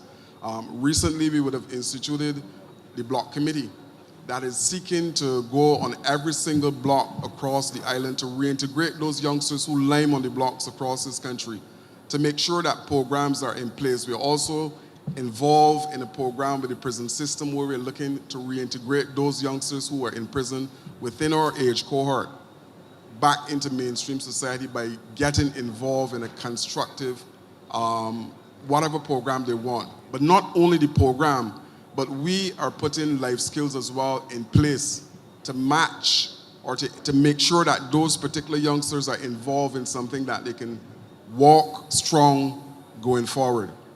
So before I go, I just want to address something that Adam would have mentioned as well. And I have been pushing self-help to the national federations, and he's talking about wonders. It is amazing, when I was in basketball, a single raffle could raise in excess of $40,000. So I'm suggesting that clubs similar to Wonders can engage in that. Prime Minister and the government is pushing the photovoltaic. And this is something that can be put on the roofs at Wonders to help offset the cost of those particular areas that he identified are problematic. But rest assured that this is a good time to be a young person in this island because of the initiatives and projects that are coming on stream. I thank you. Thank you, Charles. Sandhya? I think I should say good night, ma'am, and good night to all of you. She was my history teacher here at Foundation, so, and a good job she did as well. Just to say that when I was minister, and certainly through the assistance of the Prime Minister, we would have introduced into the schools, I think it was 7 safety officers for the first time. Those persons are already installed in the system. I think there were 6 at the time that had been recruited. At the time, there was 1 that was left that just had to come in, and I suspect that that person has come in. We also created posts for the guidance counselors. And we changed the name really to a school counselor because we recognized that the traditional role of the guidance counselor really had to change. The person that we needed to have more experience in both the social work, but also in some cases psychology, to be able to work with the young people in the schools. And the reason for that is that we saw that there were a lot of children, as you did, ma'am, that you highlighted, that were experiencing a number of challenges in the home environment. And it required a different approach. We couldn't just do the same things as before, where you just had a guidance counselor's office and you go there to learn about, what career skills you were going to pick up later. There were a lot of children that were presenting with a number of mental challenges. There were both the psychological and the social challenges. And so we felt that we had to take a different approach. Now, the truth of the matter is, I think we would have liked to do more in terms of the number of resource persons that are needed. And truth be told, that's where the social services are in terms of the reform, is, I think, going to help significantly, because the attempt to decentralize a number of the social services into the communities is also going to help to be able to target some of the challenges there at the community level. But we felt that there was a significant need to put them into our schools and to work with those social workers and psychologists directly with the students as well.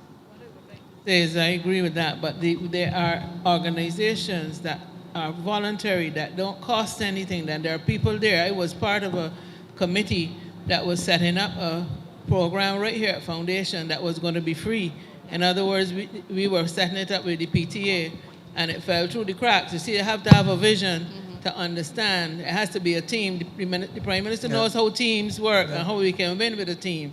But when you have some people who can't see beyond the nose, you have a problem. That is where I want you all to go and speak, because I think we need to encourage people to give back time.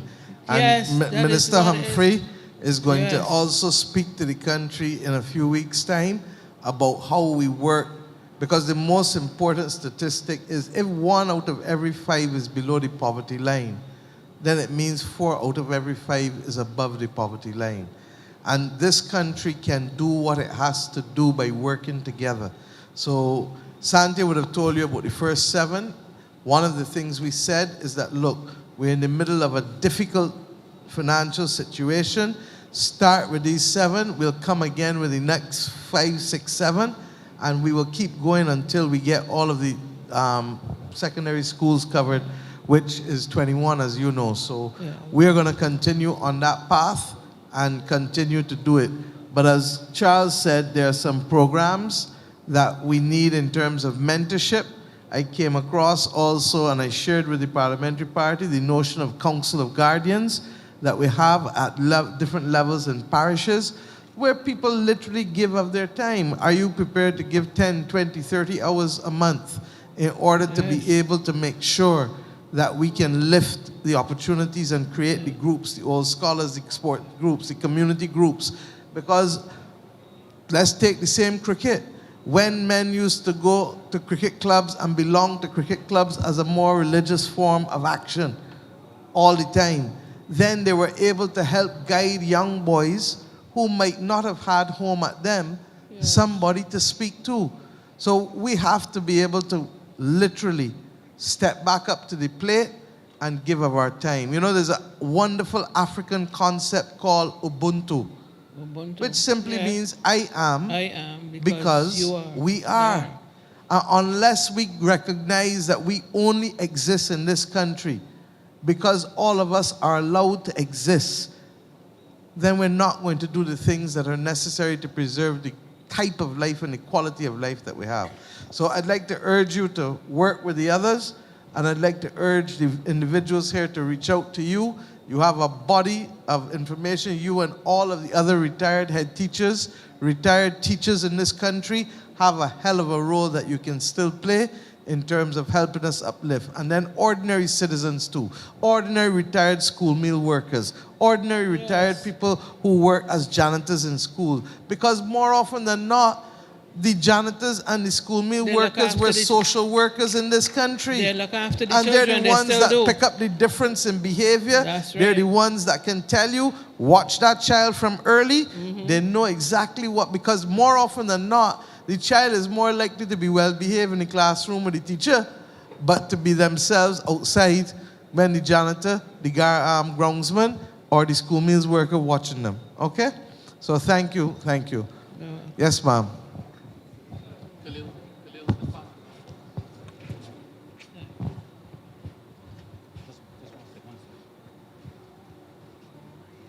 Another mic? Just pass up another mic. Somebody just go up and pass a mic to the lady.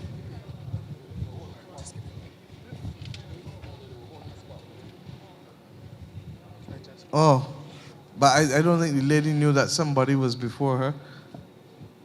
Go ahead, sir. Apparently there's somebody who couldn't come, who couldn't walk. Go ahead. Good night. My name is Rommel Griffith, and I'm having an ongoing problem, with the hospital and surgery. Right now. And this relates to you personally? Well, yeah. Okay, you hold tight, sit down. Alex, go to him, please. Okay? Thank you. Come for this mic and pass to the other lady, please.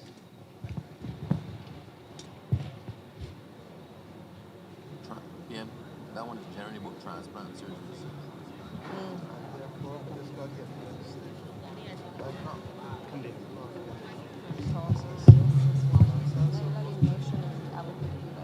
Good evening.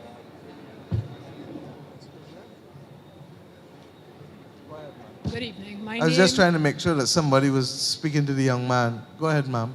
My name is Johanna Gamblin, and I am not here. Joanna? Gamblin. Gamblin, sorry. And I am not here. I'd like to reassure Minister Ware to speak on behalf of the animals. I am not here to speak on behalf of the animals. On Saturday, the 15th of October, there was a leaking pipe at the bottom of my gap, which was dug up and fixed. I had Where's the district, sorry? Green Garden, Silver Sands. Green Garden, Silver Sands. I had no water that afternoon. Everyone else in the neighborhood got theirs back. When I looked in the hole, my connection had not been replaced. I called the BWA and someone came and reattached my connection, so I got water. The hole was not filled in that day. It was supposed to be done on Monday the 17th. On Friday the 21st of October, a large container truck came to collect a container on the land opposite to my house. The driver had difficulty getting the truck up the gap due to the hole, and in the process of so doing, a large chunk of asphalt fell into the hole and dislodged my connection. The hole filled with water. I called the BWA at 9:30 a.m. and 2:45 p.m. At 5:23 p.m., I got a call on my cell, presumably from one of the crew, who said he would visit, but he didn't. At 11:40 p.m., I called the BWIA, and the receptionist said he would report it again with the supervisor. On Saturday, the 22nd of October, I tried calling the BWIA at 434-4292 at least 4 times, and the answering machine said they were unable to take my call. I went 33 hours without service and only got it back at 6 p.m. on Saturday because one of the BWA guys, whose cell number was given to me by a neighbor and who was not on duty, called one of the trucks. My first question is, what is the contact number for reporting bursts on weekends, as the 434 number was not answered at all last Saturday? And my second question is, when will the hole be filled, as every heavy vehicle is a hazard to my connection? Sorry. The last question was, when will the what? The hole be filled. No problem. I think that the DPM has heard you, and the broader issue is not only Silver Sands. The broader issue is reinstatement. Reinstatement. It is too simple. DPM, you want to speak? Ma'am, as PM said, this is a problem that we're getting across the country. We meet every Friday with the various utilities, and BWA obviously falls under my ministry as well. So we meet with the Light and Power, we meet with everybody to try to address a number of these roads where there has been roadworks done. And as a consequence, obviously, we try to highlight it so that we can go back in to address it. It does help, yes, when the public communicates the issues to us so that the relevant parties can respond. But the truth is, sometimes there are some that are missed. I said to PM just now, sometimes I feel like I am the emergency hotline for the Barbados Water Authority, because usually persons reach out to me in order to be able to solve the problem. And I've told the staff that we have to be able to respond more quickly to a lot of the concerns to address it. So I give you the assurance that I will raise this issue at the next meeting, and hopefully we can try to address the reinstatement. So is there a number to call on a weekend? I will take your information after. I have a report number so that I can give follow you. up on it. My second concern. And on the reinstatement, we'll deal with that as soon as possible. My second concern is noise nuisance reports to Oistings Police Station. When called, particularly on weekends, the usual answer is that the receptionist does not know whether a noise permit has been granted to the establishment in question. My suggestion is the front desk or receptionist be given a daily list of such permits and the times allowed. With respect to the AG? That's not unreasonable, Prime Minister. I'm sure that we can find a way of making that kind of information available publicly, not just in her area, but across the island. Thank you. Yes, ma'am. Good evening. Rosalind Carrington Watton. Prime Minister, first I wish to thank you for addressing the issue of the electrical situation with the housing units. And that's all I will say on that. Second is another housing issue in relation to the rent to own, turnover of the units, whatever you call it. What's the latest with that? Has it been discontinued? Is it still supposed to happen? Because I'm hearing that some persons have gotten conveyances and others have not. I'm not sure what the situation is. Yeah. If No, you could. in some instances, there were difficulties because of the party wall and different things, correct, AG? And what we've said is that we will try to have a different legislative approach that I asked the Ministry of Housing to pursue. So once again, that's part and parcel of the backlog with respect to the legislative drafting. But basically, we are going to have by law to create the perfect title that you actually get now with a registrar's conveyance. And we're going to have to do it by law. Okay? But once again, this was a case, a policy was announced in 2008 by the last government, and they had no idea as to how they would make it happen. And they knew that there were difficulties because we knew in 2007 that there were difficulties then when we first tried to address it ourselves. Okay? And then it was compounded by ad hoc development in each area because some people would belong and some people didn't belong, and it's madness and complexity. So we've agreed that we will try to deal with it by way of resolution, resolve it by way of legislation, and that is where it is at now. And I would imagine that, as I said, once the AG can get the additional assistance, if not, it will take a little longer than even I would like. So hold tight, ma'am. Okay. Thank you. Not finished. On that issue, in relation to getting assistance for the AG, we have hundreds, maybe thousands of justices of the peace that literally just sign documents for persons. Is there a way, or has it been considered, that you could put some of those persons to better use or more use to assist the government with some of the not so complex issues? As Justice of the Peace? Yes. What we think we can do, people who are willing to be trained in mediation and conciliation are people who we can bring to the table to help deal with a lot of these backlogs, not for serious cases, obviously, Yeah. but there are a lot of minor offenses that still are before the court. There are a lot of also petty, what they used to call petty claims before, which simply means below a certain amount. And those are the things that we're trying to think outside of the box to see how we can amplify the numbers of persons who are brought to resolve conflict in this country. One of the things that we also see in other countries, and ironically, is in those countries that have indigenous populations, where they look and find a non-adversarial way to be able to resolve conflict, where everybody comes, you put your side, and a group of people in the community say, okay, but it means that both sides have to agree to submit to the outcome. The beauty of a court is that it doesn't matter whether you submit or not, the judgment is the law. Yeah. But in voluntary mediation and conciliation, both sides have to agree to the thing. So this is part of an evolving process. You know, when I say that this country lost a decade, I don't say so lightly, because a lot of the things that we should be doing and could be doing all like now, if at the end of the day, we left government in 2008, January. What was the GDP then when we left government? Not about near 9 billion?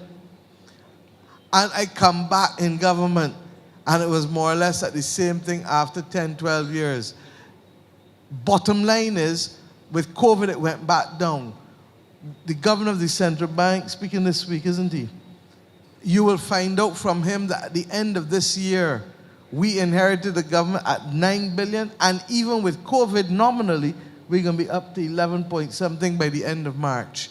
All I'm saying is that nothing happened. In fact, far from something happening, the country went so.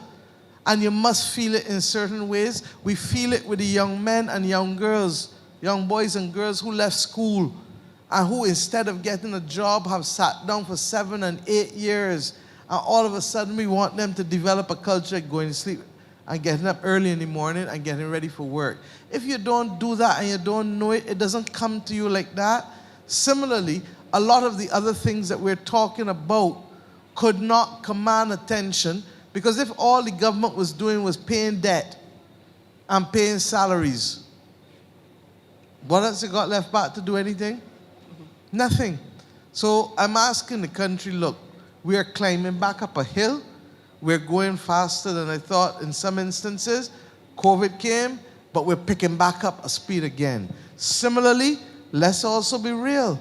Barbadians have a view about public health that is perhaps stronger than anyone else in the region. We provided the region with the greatest number of public health specialists. But what does it mean? When other countries were prepared to dash away the protocols and dash away the mask and dash away testing at the airport, Beijing said what? No. And we listened and we draw breaks. But what does it mean? It means then that you're not earning back as quickly as others may earn. Now we're back there again, so it just means that we're going to run faster than anybody else now. Am I making sense? Yeah. That's who we are. And we have, therefore, to accommodate it and deal with it. So leave it with us, and let us see what we can do. But thank you for sharing again. Okay? All right, one other issue. I'm acting as proxy for one of my neighbors. The question has arisen with the ASH program, the cleanup crews, in terms of employment. They're unable to get job letters. They're still not being paid through the bank. They can't get credit anywhere because... Remember, the ASH program is not a permanent program. So you can't get a job letter for something that's not permanent. And the mere fact that it's called the ASH program and the ASH finished 14 months ago tells you what? And I addressed this at St. Philip. Okay. What we're doing is that we're trying to be thing to everyone. Up to today, William, up to today, we discussed it in terms of retraining people, because that's why we have Construction Gateway. Because Barbados may well face a situation by the middle of next year, if not sooner, where we don't have enough skilled labor. And the government has, in addition to helping them stay on for now, has said, come and get training. And we've been training people. Construction Gateway started how long ago? 4 months ago? 4 or 5 months ago. So I'm appealing to people. The senior minister brought certain things to my attention today. And I'm appealing to people. Some of them will go into housing construction, working for other people. Some of them will go into agriculture. Minister Ware has lots and training for those who want to go. Some will go into landscape. Some will go into the private sector because we have a number of construction projects started. Right here in Christchurch, Cafe Indigo, Hotel Indigo, I did the groundbreaking for. We have at least about 3 or 4 others starting within the next few months. So that the work is going to be there.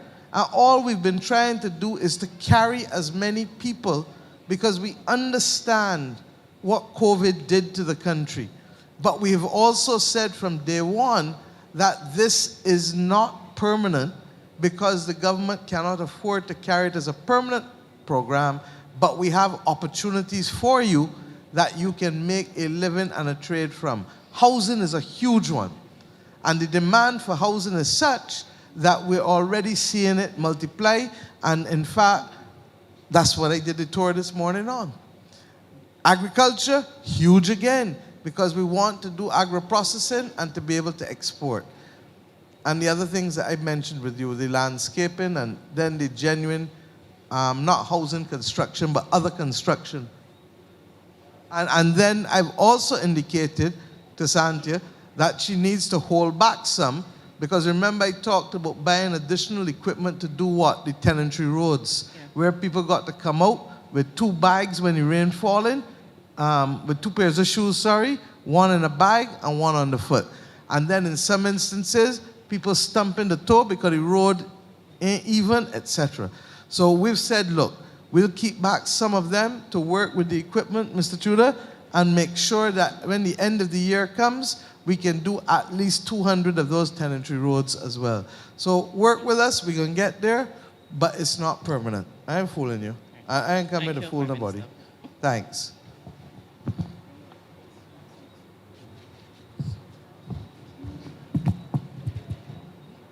Good evening. I am Mary Yearwood. I have 3 issues to raise, but I also have a personal matter which I hope I will be able to approach. Yeah, you can deal with personal matters here, but Mary, Right. what was the last name? Mary Yearwood. Yearwood, thank you, ma'am. Now, Prime Minister, you, during the campaign trail, you constantly said to people, you cannot educate a nation and then treat people like fools, or something along that line. It pains me to see you here after we have all been educated. We have people in positions of authority educated, and yet every minute we have to come before you to try to help to get certain issues in this country solved. Now, there's a burning issue. That is so well said, and I put it on Saturday differently, that we have to set out to manage the daily things well so that we can go after and knock down the things that are huge that as a nation we must be doing to either build up or to wrestle down. But we got to manage the day-to-day things well, and that is what the government is supposed to do. So thank you. You're welcome, but it's either that or we will have to cut back on the budget for education and raise fools, because I don't understand what is going on. Now, having said that, I can start with the most burning issue. The court system. Now, I know you said that you have powers of separation or something like that, which Separation of powers. all right, good. So therefore, you can't touch certain things, but let me see if I can touch it without getting myself in trouble. You are going out there and you are trying to get a lot of business with Guyana, especially the Indo-Guyanese. They're coming here, they're renting houses. Some of them run into problems. They end up in court. Now, it is a crying shame that a simple matter of an eviction has to end up before the CCJ. Now, Mr. AG, you said that there was a situation where y'all had changed the Constitution and tried to correct certain things by stating that the judges should bring in decisions in 6 months' time. Right? And you also went on to go very lenient with the judges and said, well, you know, well, nobody ain't really gonna charge a judge for misconduct and that type of thing. But you know what? We have been educated and we are being treated like fools. It is time to crack down on inefficiency in the legal system.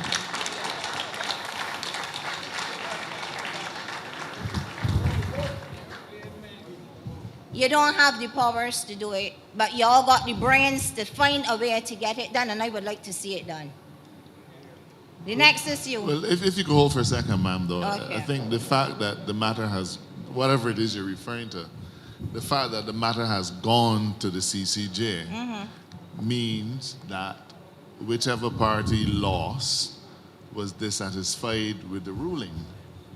Now, an ejectment would normally be in the magistrate's court, but I don't know what the circumstances are. But if a person has a right of appeal, certainly the Prime Minister, Cabinet, we can't take away the right of appeal from anybody. That is guaranteed. So any appellate process is going to add to the length of time for the adjudication of a matter. Is it currently in the CCJ? I believe I mentioned that it is a crying shame that a matter of an eviction of a non-national, namely Indo-Guyanese or Haitians, would have to end up before the CCJ if it has gone to the High Court. Why is it going there when we have judges who are so trained and experienced? Ms. Yerin, let me help you. Because as the AG was trying to explain, people have a right of appeal. And in Barbados, you have the High Court, then you have the Court of Appeal, and then you have the Caribbean Court of Justice. So I think the bigger issue ought to be how long it takes to move from first instance to the final Court of Appeal. And if that's your concern, then that's something that I think we can look. As I said, we've tried to do the systems, we've introduced technology to be able to fast track a lot of stuff. Those are things we can get done. And we need to understand why even after the introduction of those things, cases are still taking so long to move through the system. But the fact that it is at the CCJ simply means that the people who lost decided to appeal. And it may be a different person. One party might have lost at first instance in the High Court, and the next party might have even lost, or the same party might have lost in the Court of Appeal. But the system allows for 2 appeals. Okay? Well, in this case, Prime Minister, it wasn't a matter of they having lost. It had to do with due diligence and natural justice. That's still a part of the law. That's still a case. So the fact that they're arguing a different point from the eviction just simply means that the lawyer is choosing to say that there may not have been due process, or there may not have been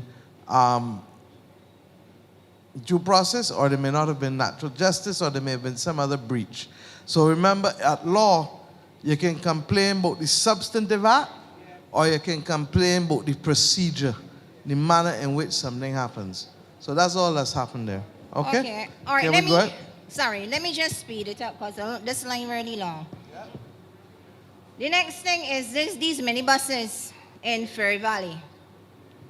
Now these guys dropping off people in Time Bottom, they're taking fares and they're refusing to go into Ferry Valley. We've not only dealt with that, we've heard about it, and we were brought on rubbing shoulders on it. So I can give you the assurance that, Santi, you want to speak to it? This is a case where people don't run the full route and drop the people short, correct? Yes, Right. and Santi, also the filthy music. Yeah, no problem. Allow us to just deal with things quickly where I can in order to respond to as many people, because while I can stay and talk, I got public officers here. So let's go. Right. So we're adding additional services onto the route. We're not going to be able to do the full day, but we're going to certainly do it in the peak hours and in the morning and in the afternoon as well. But Minister Abrams brought it to our attention yesterday as well. All right? We also, we also said that people will be reminded of what their obligations are. And if at the end of the day you're not running the route without good cause is a road blockage or something, but you're going to have to explain why you want to keep your license. Okay. Straightforward.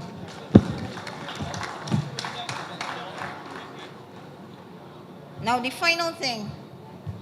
Ferry Valley, there are some people up there who were told for years that they have to be moved to accommodate the airport expansion. I just need a definitive statement from this government as to whether or not that is still going on or if that has been aborted.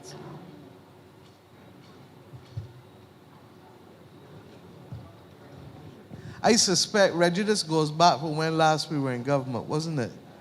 And I would have to find out from you, because to the best of my knowledge, I thought most of the people had been relocated already. So the fact that you're still raising it, Dwight was in here, but I don't know where he's gone, but I'll ask him to report, and Roy, you'll get back to Ms. Yearwood. Okay, thank you. Thank you very much.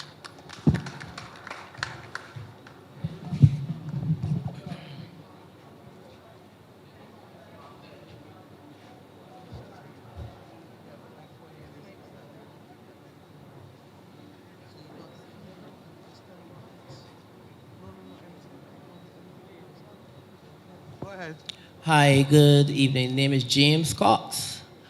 Two things, personal matter we'll deal with on the side, and then a general question where it pertains to the time it takes for the general public to conduct business with the government in the sense of things like subdivision of land for sale. I find that it's taking way too long.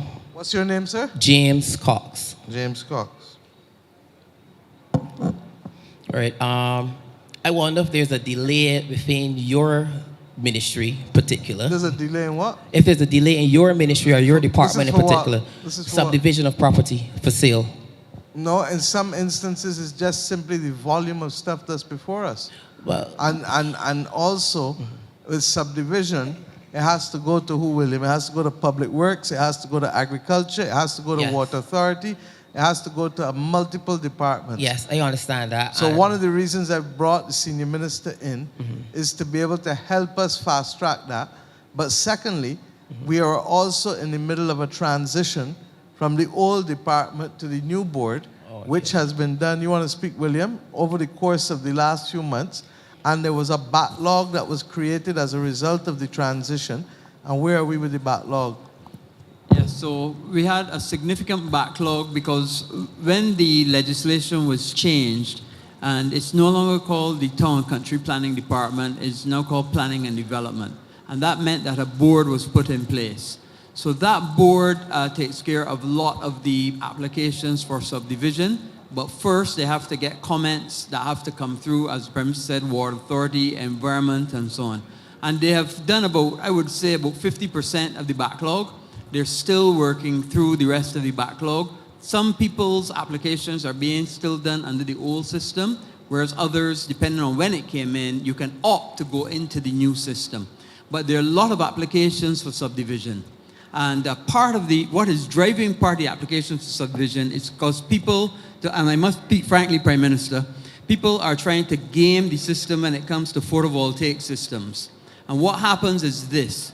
So if you have a photovoltaic system of one size, it is a smaller size than that of a larger size. Your revenue from it, when you get to the feed-in tariff from the Barbados Light and Power, is different. So what some people have been doing is taking land and splitting it into multiple smaller sizes to get a higher return from photovoltaic systems, and that has become a problem for us. And what did I tell you last week? That we're going to sort it out. And I'm No, not just sort it out, stop it. Yeah. So we're meeting with Fair Trading Commission to get that matter resolved, but what that has done is that has meant that we've had multiple applications that we otherwise would not get from people who want to subdivide land so that they can get a higher rate of return from the photovoltaic system. Okay. let's say the process is already done where it's gone through all the various ministries, housing, etc., and it is waiting for the signature of the Prime Minister. Prime Minister don't sign nothing. Well, that's what we told from your office. And that's, hold on. What did William, I went through, how many with you last week? 50-something? Yeah, about 57 of them. Uh-huh. And how many more? The majority that you are being told is on my desk, 90% of the time, it is a lie. Oh. It is a lie. And I'm tired of it. Ashanta, where is she?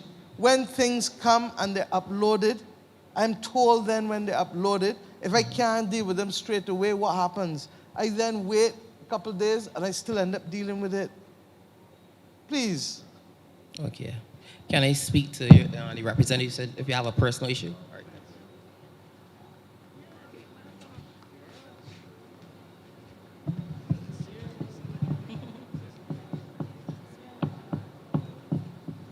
Good night. My name is Corrine Barnett, and I'm here to support my daughter, Dominique Barnett. She wishes to speak on her issue with her education. Good night.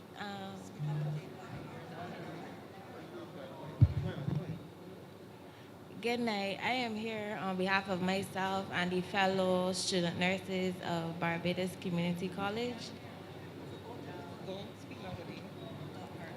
I am here on behalf of myself and the fellow students at the nursing students of Barbados Community College. We have been set to work a number of hours, 7 to 3, 1 to 9, and graveyard shifts. We have been promised a stipend to aid in our training times because we are not able to sustain ourselves. We cannot get jobs because of the long hours, the school. We go to work from 1 to 9, get off after 9 due to the lack of nurses.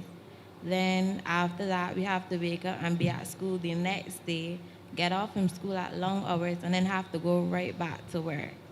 We have to get there, get back. The ones who do have jobs have been forced to sacrifice their job and clinical time. And if they sacrifice the clinical time, you're not able to complete the degree.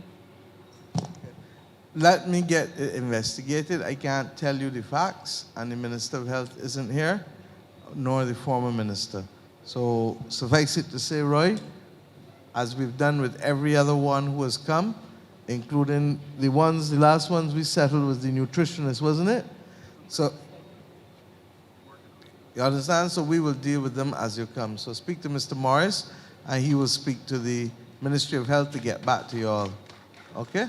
Thank you. As her parent, her single parent. I understand, ma'am, but look at the line behind you. I'm with her. Hold on, look at the line. If we're dealing with the same issue and not being offensive, but if we take longer with you, it means that we're gonna have to cut some at the back. Straight talk. Because I've got public officers here who need to go as well. So if it's the same issue, I hear you, you know. That's why they come to Roy. It is not the same issue. Okay, It's fine. related to the issue, but it is not the No, but same if it's issue. related to the issue, I'm begging you to allow others to speak. That's all I'm saying. Right. I can solve it, you know. Okay. All right, so come forward and we can deal with it. That's I don't want you not to come forward. Thank but you. just saying thank you. Next person. Hi, good night. My name is Ross Chase. Two quick questions. First, I was wondering, given the latest release of the BERT program. Sorry, just to also tell you that the stipend was approved by the Ministry of Finance, Ryan Strong was telling me. So it therefore, hold on, the Ministry of Finance approved it. As to why you haven't gotten it yet, we need to find out. That's why I'm saying just check it out, okay? Go ahead, sir. What's your name? Ross Chase. Okay. So I have a long working history and career. Spent the last 11 years working in power as a power chemist at Barbados Land and Power. But recently decided I wanted to transfer into data analytics. Actually took up some of the courses offered through the NTI Coursera to aid in the transition. So the question is about, well, I read the recent release about the BERT program, the second one, where you had stated that you're planning on implementing a data analytics.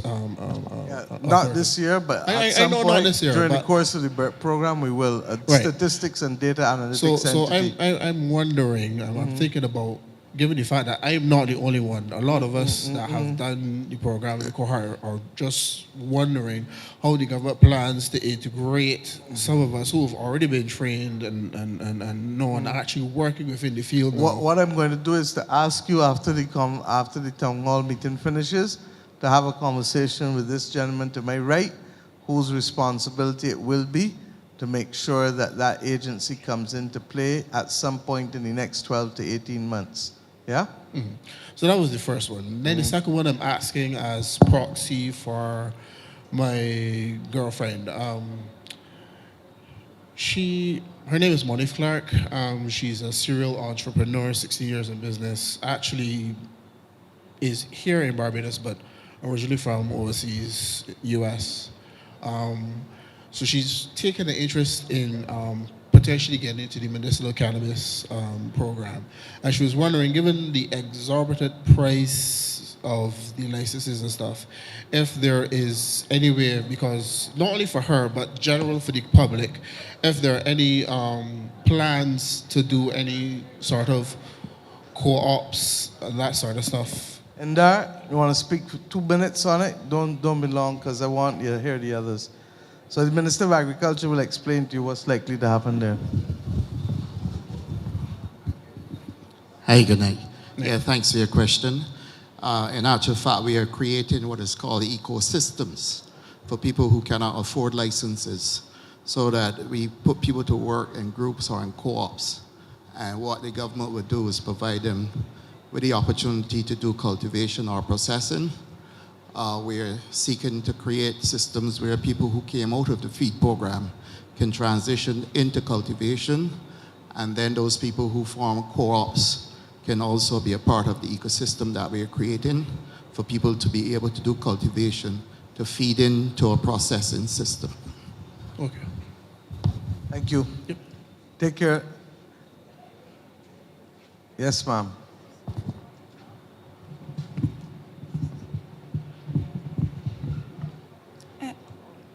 Good night. My name is Katrina Herod. Hi. Sorry? Yeah.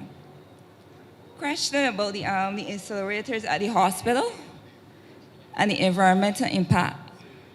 Katrina Herod. The question relates to what, sorry? The incinerators at your hospital and the Incinerators. environmental impact. What's the question? If you did surveys around like the community and how is it impacting the people that's there? I wish I could tell you, but I can't. But we can find out for you. All right. The next question, all right, is a personal issue, but I just asking a general question. Who's in charge of a child that is a ward of the state? The state. Yes, please. The state. Well, the child care board is supposed to be involved in it, like checking upon your child and everything. Depends on where they are, but I feel that you need to come and have this conversation quietly. All right, thank you. Thank you, love. Shanta? Yes, ma'am. Hi, good night. I live at 11F Wharton in Christchurch. My name is Rosalind Jones. Rosalind? Jones. Jones. Yeah, I have a fear that I'm living in. About 2 months ago, me and my two daughters were sitting in the living room. All of a sudden, the house went dark. I look out, I see everybody had electricity sent to me. It's the same thing I talked about earlier. Yeah, but I can go further than that. I said, someone let a plane a prank on me. Anyhow, I called Light and Power. They gave me some tips to run through. But I don't deal with electricity, I'm afraid. I called a junior electrician in my neighborhood. He come and he do the same tips, electricity and restore. We decided we're going to try a senior one. He came and he did the same thing. The last thing they did is to check the meter box. When they checked the meter box, a wire was burned out. And I'm living in fear because they do like a mixture something. I don't know how long it's going to last. And Christmas is around the corner, and this should be pulling a lot of current. Fair enough. As I said, I dealt with this on Monday, and I will treat to this as a matter of urgency. Yeah. Come, and we will make sure that your particular instance is inspected urgently. Another issue. Because I made the point, there's a public safety issue. Okay? Okay, there's another issue. When my house was rewiring, I had a 65-inch television on the wall. It had to be taken down to complete the rewiring. I left it very good, but the night I turn it on, I see this light like a starlight. I asked electrician, what's going on here? He tell me the TV had to get a crack, and that's the ink that was coming from the television. It shows 2 single lights, and then it blank out. The only thing I do is cry. If something happened then, put in the claim once you can prove I it. call the... You made a report. I make a report to At the National time? Housing, to Good. the person in charge of the wiring. He tell me there's nothing he can do because the electrician haven't touched nothing in my house. So that's meaning... With all due respect, you come. They need to deal with the electrician, not you. Go on. Come.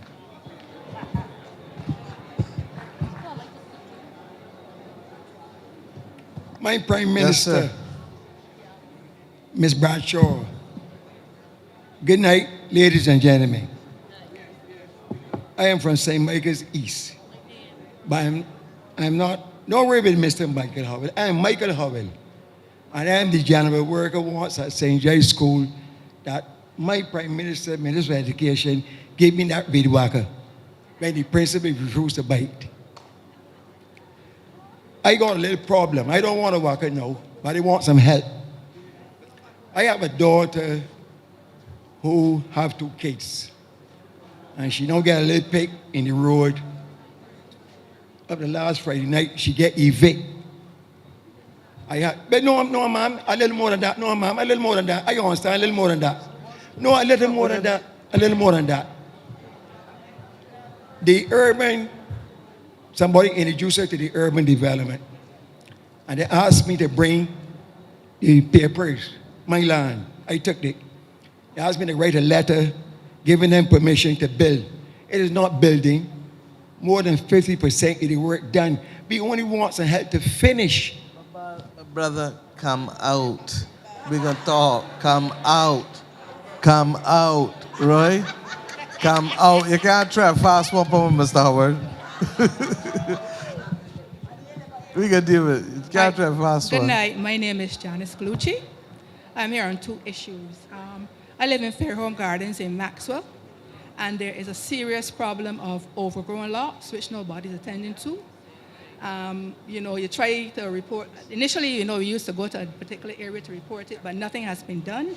And that is a real serious problem from only pests, but also danger with being, probably. I hear you. And the MP as well as the minister are both here. Adrian, Ralph, can we follow up, please? And there's one Fairholme other. Gardens is you, right? Yes. And Adrian, can we please?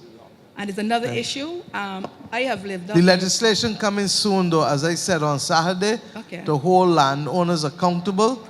Because if you're going to own land, you have to be prepared to keep the land clean too. Yeah, Simple as that. Because for the last 2 years, we have been putting together to clear it because it was in our best interest, but I don't really think that it's fair that you own that land and we I are agree with you. responsible. We can deal with it. All right, another more serious one is in the area where I live, directly actually in front of my home, where it is about 8 years ago, because I lived in there from about 30-something years, and about 8 years ago, we seem to be having flooding in the particular gap that we live in. It is Which gap is that? This is Maxwell Park. It's right behind the Golden Sands Hotel. Y'all went to Maxwell yesterday when I had to leave to go to the funeral the day before. Was that part of where you went?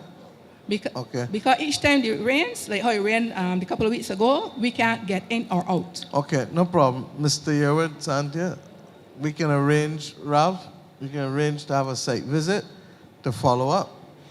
Yeah. Maxwell Park. Maxwell Park, right behind Golden Sands Hotel. In that Behind area, Golden the road Sands. right there, and you can't drive in or out because the water rises too high. You can't walk out because there's no way to walk out. It's a cul-de-sac. So we are stranded for sometimes 2 days till the water goes down. So that's a real serious issue because if anybody is ill, you can't make it out. No problem. Use the mic. Use the mic.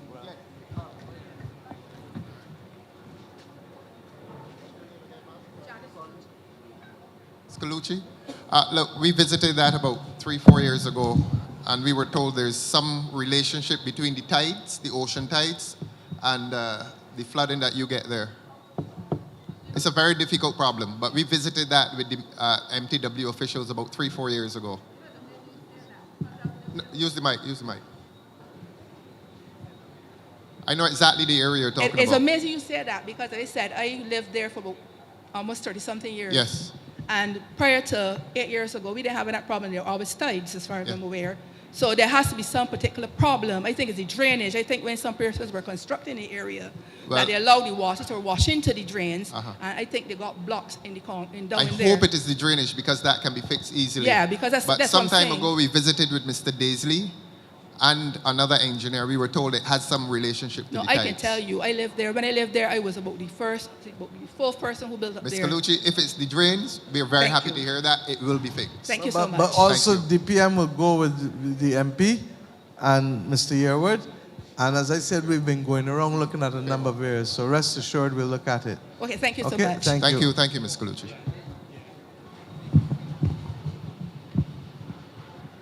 I seeing people join the line. I got to remind people that we're going to end up shutting down soon. So let us be clear that we may not be able to get to everybody if people join in the line. I am fooling you. I am fooling you. Yes, ma'am. Hi. Because we've been good going evening. 3 hours now almost. Good evening, Prime Minister and the panel. My name is Lisa Samantha Ruck. Prime Minister, I have watched you. I have lived outside of Barbados for 11 years now. And I have watched you implement initiatives and strategies to bring this country forward and develop. Last year and this year, and recently in your speech, you gave a call to action for returning nationals, for educated Barbadians to come back home and contribute to this country. I was educated here in Barbados. I did CXC, I went to UE, and I became an educator, and I fell in love with it. And then I went overseas and studied and stayed. I listened to your call to action to come back home. I have reached the heights of an English professor in Italy. I'm an instructional designer. I'm a curriculum developer. I have come home a year, and I have been unable to find employment. I would like to ask the same policies that have been put in place for... There's other stuff out there that's about to happen.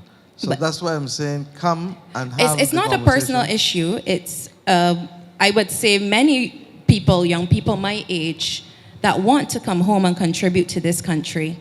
An entire program was put in place for welcome stampers, foreigners, to come home, to come to Barbados and settle and establish lives here. I would not have been able to do so if not for my mother's house. I would have been on the street by now. I have come home, and many other people my age as Barbadians have come home, and we would like a program put in place for us to come and contribute our expertise and knowledge to our country. I am tired of teaching in rich countries. I have taught rich countries for years. Perhaps what I'm saying to you, that's why you see me look around to ask where Minister Simmons is, because this is his first day as Minister of Foreign Affairs, Foreign Trade, and Diasporic Affairs. We have had a facilitation unit for returning nationals for, Reggie, how long? 25 years? But perhaps what needs to be done, and I'm hearing you loud and clear, is that it needs to be also expanded to include a provision for those who are younger, who are not coming home To just retire. to retire, I'm not but who are coming. retiring. That's the point I'm making. So I've heard you loud and clear, my dear. And what I'm saying to you is that we will speak to the minister tomorrow morning in his cabinet, and we will say to him that he may have as one of his first duties to look to see how he can redirect and refocus. Yes, we continue to do all the things that we were doing, but we need now to add to it to be able to ensure that we don't lose good people who have come home who the system needs. Because believe you me, the system needs us. And I'm saying to you that if there's one problem we have, is not having enough people. Now, all of it may not be government, because there are a lot of services, Sanjay would tell you, that where people can provide private services, but they're needed in the educational system, either broadly or by parents who having particular difficulties. Okay. So I thank you for bringing the issue to the fore and give you the assurance that we will follow through on it. The other note is on the note of education. As an educator for 13 years, I see that we have gone back to the major extent is business as usual here in Barbados, just sending the students back to school. And I would plead as a person who taught at primary school here in Barbados, and I teach at university overseas, that we need to take the step towards blended learning and blended initiatives and getting that built out. That is my specialty, and I think it's the only way that we can fill that gap that our students have had to endure the last 2 years. We basically lost 2 years of schooling. And in any way I can, I would love to be involved in that process, because I believe that we need that in our educational system for real transformational change. And you spoke about this at Coursera this year. No problem. You give me a short paper on it, and I will ensure that the Ministry of Education, in the context of the education reform, will also meet with you. Thank you. That's fair? Yes. I look forward to receiving it. Thank you. Thank you. The last note is on mental health. I know we speak about this in Barbados. We're more open to talking about it. And I don't know if you guys remember, back in the day, they had the Samaritans. And if someone was in distress and they needed that last glimmer of hope to talk to somebody, they could have 4299999. I have been home for a year struggling and reaching some very deep and dark points. And I can tell you that there's no help for people here in the immediate to get the assistance. Last week, I reached a very deep and dark point, and I could not. And we've all had those moments. COVID has been hard, and we've lost a lot. And I called 911. You know what they told me? That I need to get to the psychiatric hospital or the QEH. Help me to understand. So I'm supposed to gather my suicidal self together and get the presence of mind to find myself down at the QEH. My dear, help me to understand. I have heard you, and I've also asked the Ministry of Health from the time COVID came in, but in particular this year, to put a framework in place for the review of mental health. I don't think we understand what the last decade did. To begin with, we were on a trajectory that was too slow. That's the truth. As a small island developing state, because you got difficult issues to contend with and to juggle. But when you add COVID to that, and when you add then the fact that for a decade our economy did not grow, for a decade, we could not invest in institutions. For a decade, we didn't invest in institutions. Do you understand the point from which we are still trying to come? Yes. So I thank you. And that's why these meetings are important. Because I don't need to be the one hearing it. Everybody else needs to be hearing it. Because when they hear it, we begin to understand how we as a society. Give me a chance back there, please. Brethren, give us a chance back there. Once others in the society are hearing it, and are hearing it sufficiently, they begin to understand, you know something? Mental wellness is something that this country, all of us got to deal with.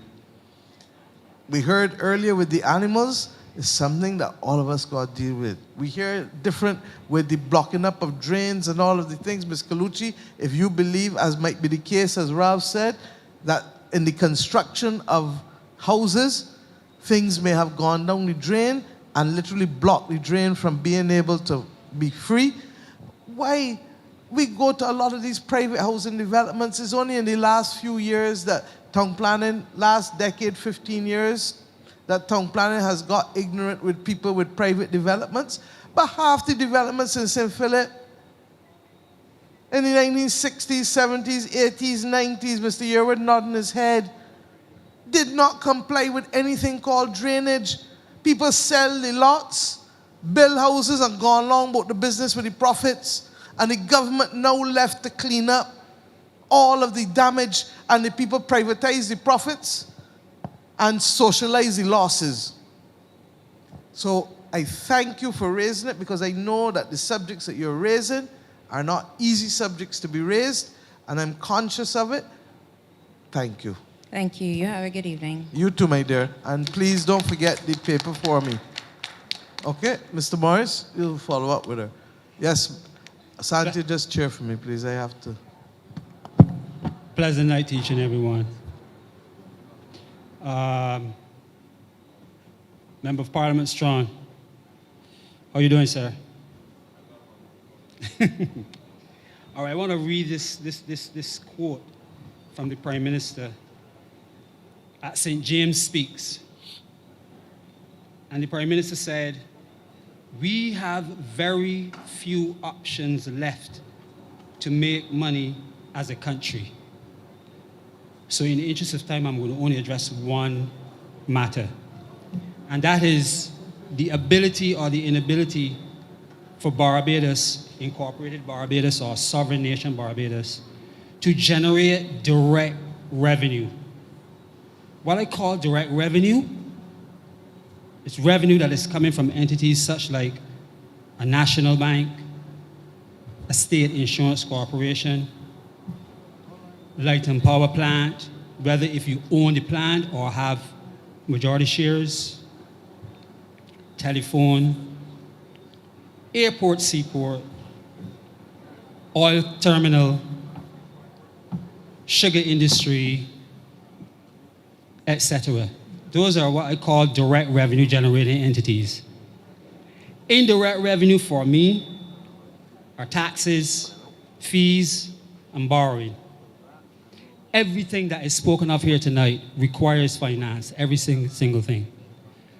I am concerned that Barbados, as a sovereign nation, an incorporated entity, is losing its ability to generate direct revenue because of the sales and leasing of these said very state-owned entities. You understand what I'm saying, Mr. Strong? So my question is this: seeing that the incorporated entity should be generating its own revenue to do the capital works that is needed, rather than having to hit the pockets of the private citizens, if we continue to sell these state-owned entities that generate this money, what is going to happen with the public, the people of Barbados? In my view, they have now been turned into a nation working just to pay taxes, fees, and pay back borrowed money. My observation, and I might very well be wrong, are that these 10 entities, for example, that I just mentioned to you, bring in direct revenue. For example, let's say they each brought in $18 million every 6 months, for example. That's a lot of money. But if we sell them, I don't think we're going to get back that money. But we're going to still need that money because the country already, the standard of living is already predicated on that revenue that comes in. If we sell those, we're not going to have that direct revenue. And my observation tells me, and I may be wrong, that that is going to require an increase in taxes, fees, and borrowing. Could you help me on that? Thank you, sir. I'm going to ask Ryan, since you have directed your question to Ryan, Yes. to just respond. Thanks, Colin. You're welcome. There are always two sides to the equation. And Barbados' development to date has been financed through long-term borrowing. Now, you've identified a number of state-owned enterprises or entities that you view as being generating direct revenue generating entities, yes. Just bear in mind that citizens, through taxation, have had to finance the operations of said entities over time, and the extent to which the government and successive governments have determined that some entities, depending on the stage of development, can best be managed or financed directly by the public owning said entities. And I think that we must come to appreciation that as part of the development cycle, there are things that government may have done in 1966 that is not necessarily relevant for government to be the direct player in 2022. And I think we've seen an evolution of that through time, and the extent to which we may differ in terms of whether the government needs to own a bank or own an insurance entity, as opposed to allowing ordinary citizens to be enfranchised with respect to those specific entities in order to generate wealth in the country. Now, I accept that there may be some regulatory matters that we may want to, that still needs to be addressed, but wherever there is, as you refer to direct revenue, there is expenditure that has to be financed, and therefore you can't just look at the top line without looking at literally the bottom line with respect to the expenditure. I'm going to call off here because I see that the Prime Minister is saying to... I was telling him to start to wrap up because it is 10 o'clock. Yes. And with all due respect, that there Yeah. are public officers here who have to be allowed to go to work tomorrow. So it means that the majority of you on the line will not get to speak. Yeah. We'll take two more people and then we'll cut off. All right? Thank you very much. Thank you. Two more people. Good night, Madam Prime Minister, Mr. Strawn, Fabian Aristide. I have a simple situation that is affecting all of us in this country. A man would work, for example, to paint a little house for the Prime Minister. She pays him with a check. What's your name, sir? My name is Fabian Aristide. Fabian? Aristide. Ryan knows me well. Spell your last name. Eristhee. Eristhee. Double E. Yeah. Good. Go ahead, sir. The problem is this. Ryan may pay me as a worker with a check. I take this check and I go on to Ryan's bank with the relevant two IDs. The bank that tell me, listen, you got account here? I say no. So you can't get it cash. You go carry it to your bank. But you know what? I got the rest of fellas with me that they go pay the little rent, they go feed the children. I take it to my bank. My bank is telling me 3 to 4 working days. Sorry, 3 to 4 working days to get this check cash. Why it is? That is why the whole question, and the last rant, to address it again too. Part of the difficulty is also verification of people and ID and our ability to be able to shift to a digital payments framework so that you don't and will not have these problems. Ryan, you want to speak quickly? As I'm conscious, and I'm really suggesting to the others, the lady is going to be the last one we're taking for the night. So if there's anything else, if there's anything personal with anybody, come now to the others who can deal with it. If it is something that is of a national issue, I'm encouraging you to write us. I'm encouraging you to write me, and Roy will work with me to follow up for you. But with the best will in the world, we have to be able to bring it to an end in order to allow the officers to go home tonight. Okay? Just you. very quickly, PM. There has been over time a significant amount of check fraud, which actually costs institutions and businesses a great deal. Now, what we have been with the entire financial sector is to digitize the entire payment system so that the issues that you are highlighting here will not be an issue going forward, because obviously if you come to my property to do something, I will have the ability to pay you digitally, and therefore you can then pay your workers or whoever in real time. And therefore we are working on concluding those arrangements with the banks and the credit unions to be able to have greater financial inclusion in the country, so that the time it takes you to go to the bank, that would be cut out. The time it takes then for you to then go and do the reconciliation, those 3 days and all of that would be cut out, so that we can get more business in the country. Thanks. Yes, ma'am. Sir, she's the last, you know. Yeah. Good night, Madam Prime Minister. Good night, ministers. You have to speak into the mic, ma'am. Is this better? Thank you. Or just hold the mic out, because when you look down to read, your voice is dropping. That's all. Thank you. Thank you very much. Madam Prime Minister, I am a public servant for the last 23 years. I have some What's concerns. the name, sorry? Teresa Small, sorry. That's all right. Go ahead. I have some concerns that I, unfortunately or fortunately, falls within your ministry, the Ministry of the Civil Service. If it's personal to you, then I'm going to ask you to hold back and speak to the others. Well, if it is systemic and not about you, then talk. But Okay. if it's personal to you, I really have, especially in this particular instance, because I may well be the person who has to make a judgment, and you don't want to prejudice the case, in which case I will have to recuse myself. And I was about to say, give it to Santia, but if she is here too, she gonna have to recuse herself too, and we gotta find a minister who not here.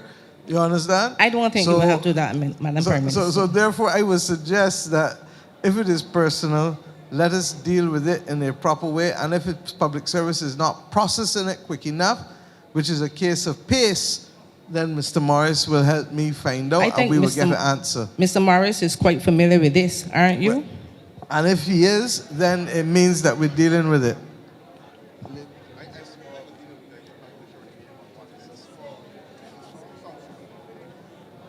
You come and speak to him. Okay, thank you. Because the fact that he hasn't dealt with it as quickly as you would like, then the thing. Gentlemen, come up, Star. You come. Fair is fair. Thank you. What's the name? Don Cresson Moore. Thank you. Yeah, so I'll just try to make this quick. So first question would be, can a bank... Don what? Don Cresson Moore. Spell the middle name. No, his first name, D-O-N, right. K-R-I-S-O-N. K-R-I-S-O-N. N? Yeah. Hyphen? Moore. No hyphen. Cresson Last name is Moore Moore. is one word. Don Cresson, yes. Okay, got you. Sorry about that. No worries. Thanks. So can a bank hold the deeds for one property and demand payment for a fee, real or imagined, for another property before they release your deeds? Is that Depends legal on or what you illegal? agreed to, but AG, depends on what you agreed to with the bank. So if, but oh. hold on, AG. PM may know this gentleman's name very well. He sends me emails every week. Well, we weren't supposed to make it personal, so I didn't mention No. anything. So yet, what I'm so. saying is that based on the matters that you've raised with me, it might not be advisable to raise those matters here. Okay. So second question then, as we're not going to deal with that. Is there a law, legislation, an act, or regulation that prohibits a citizen of Barbados to speak in court whether they represent themselves or are represented by counsel? Can't tell you that there's a law, but the person who's in charge of the court is who? The judge. Which must follow the law, right? And if the judge breaches the law, remember what I told women's here, what is? That there are two what?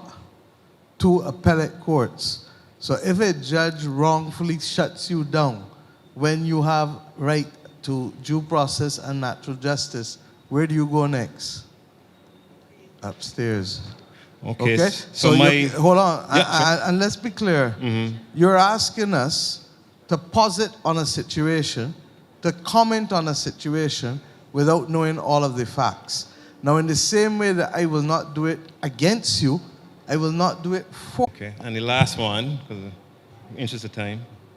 What is the process to request that a judge that is presiding over your matter officially recuse themselves? An application, AG? Where an interested party has a feeling or view that a judge has a conflict of interest, he should apply to that judge and ask that the judge recuse him or herself if he or she is not satisfied with that decision. Because it is a decision, he is able to appeal to the higher court. Okay, and where can I get this application? Is it a form or is it just a letter? I think that it is always better if you seek specific legal advice in relation to your specific matter. As long as it's a competent lawyer, correct? And we have about 1,500 of those in Barbados. So, Mr. Chris Moore, it sounds to me, in all fairness, that you have a difficulty that you need to be able to go and get legal advice on, proper legal advice. And if a lawyer has not given you that, then there are ways to be able to deal with it, aren't there, AG? And if they have acted in a way that is improper, there are also ways to deal with that too. Okay? So I say no more at this stage, but the point is the system does allow for it, because the system does not believe that everybody who gives legal or medical advice or engineering advice is in fact doing the right thing. All right? I want to thank everybody for coming out tonight. No, we're done. We'll talk after. I want to thank everyone for coming out tonight.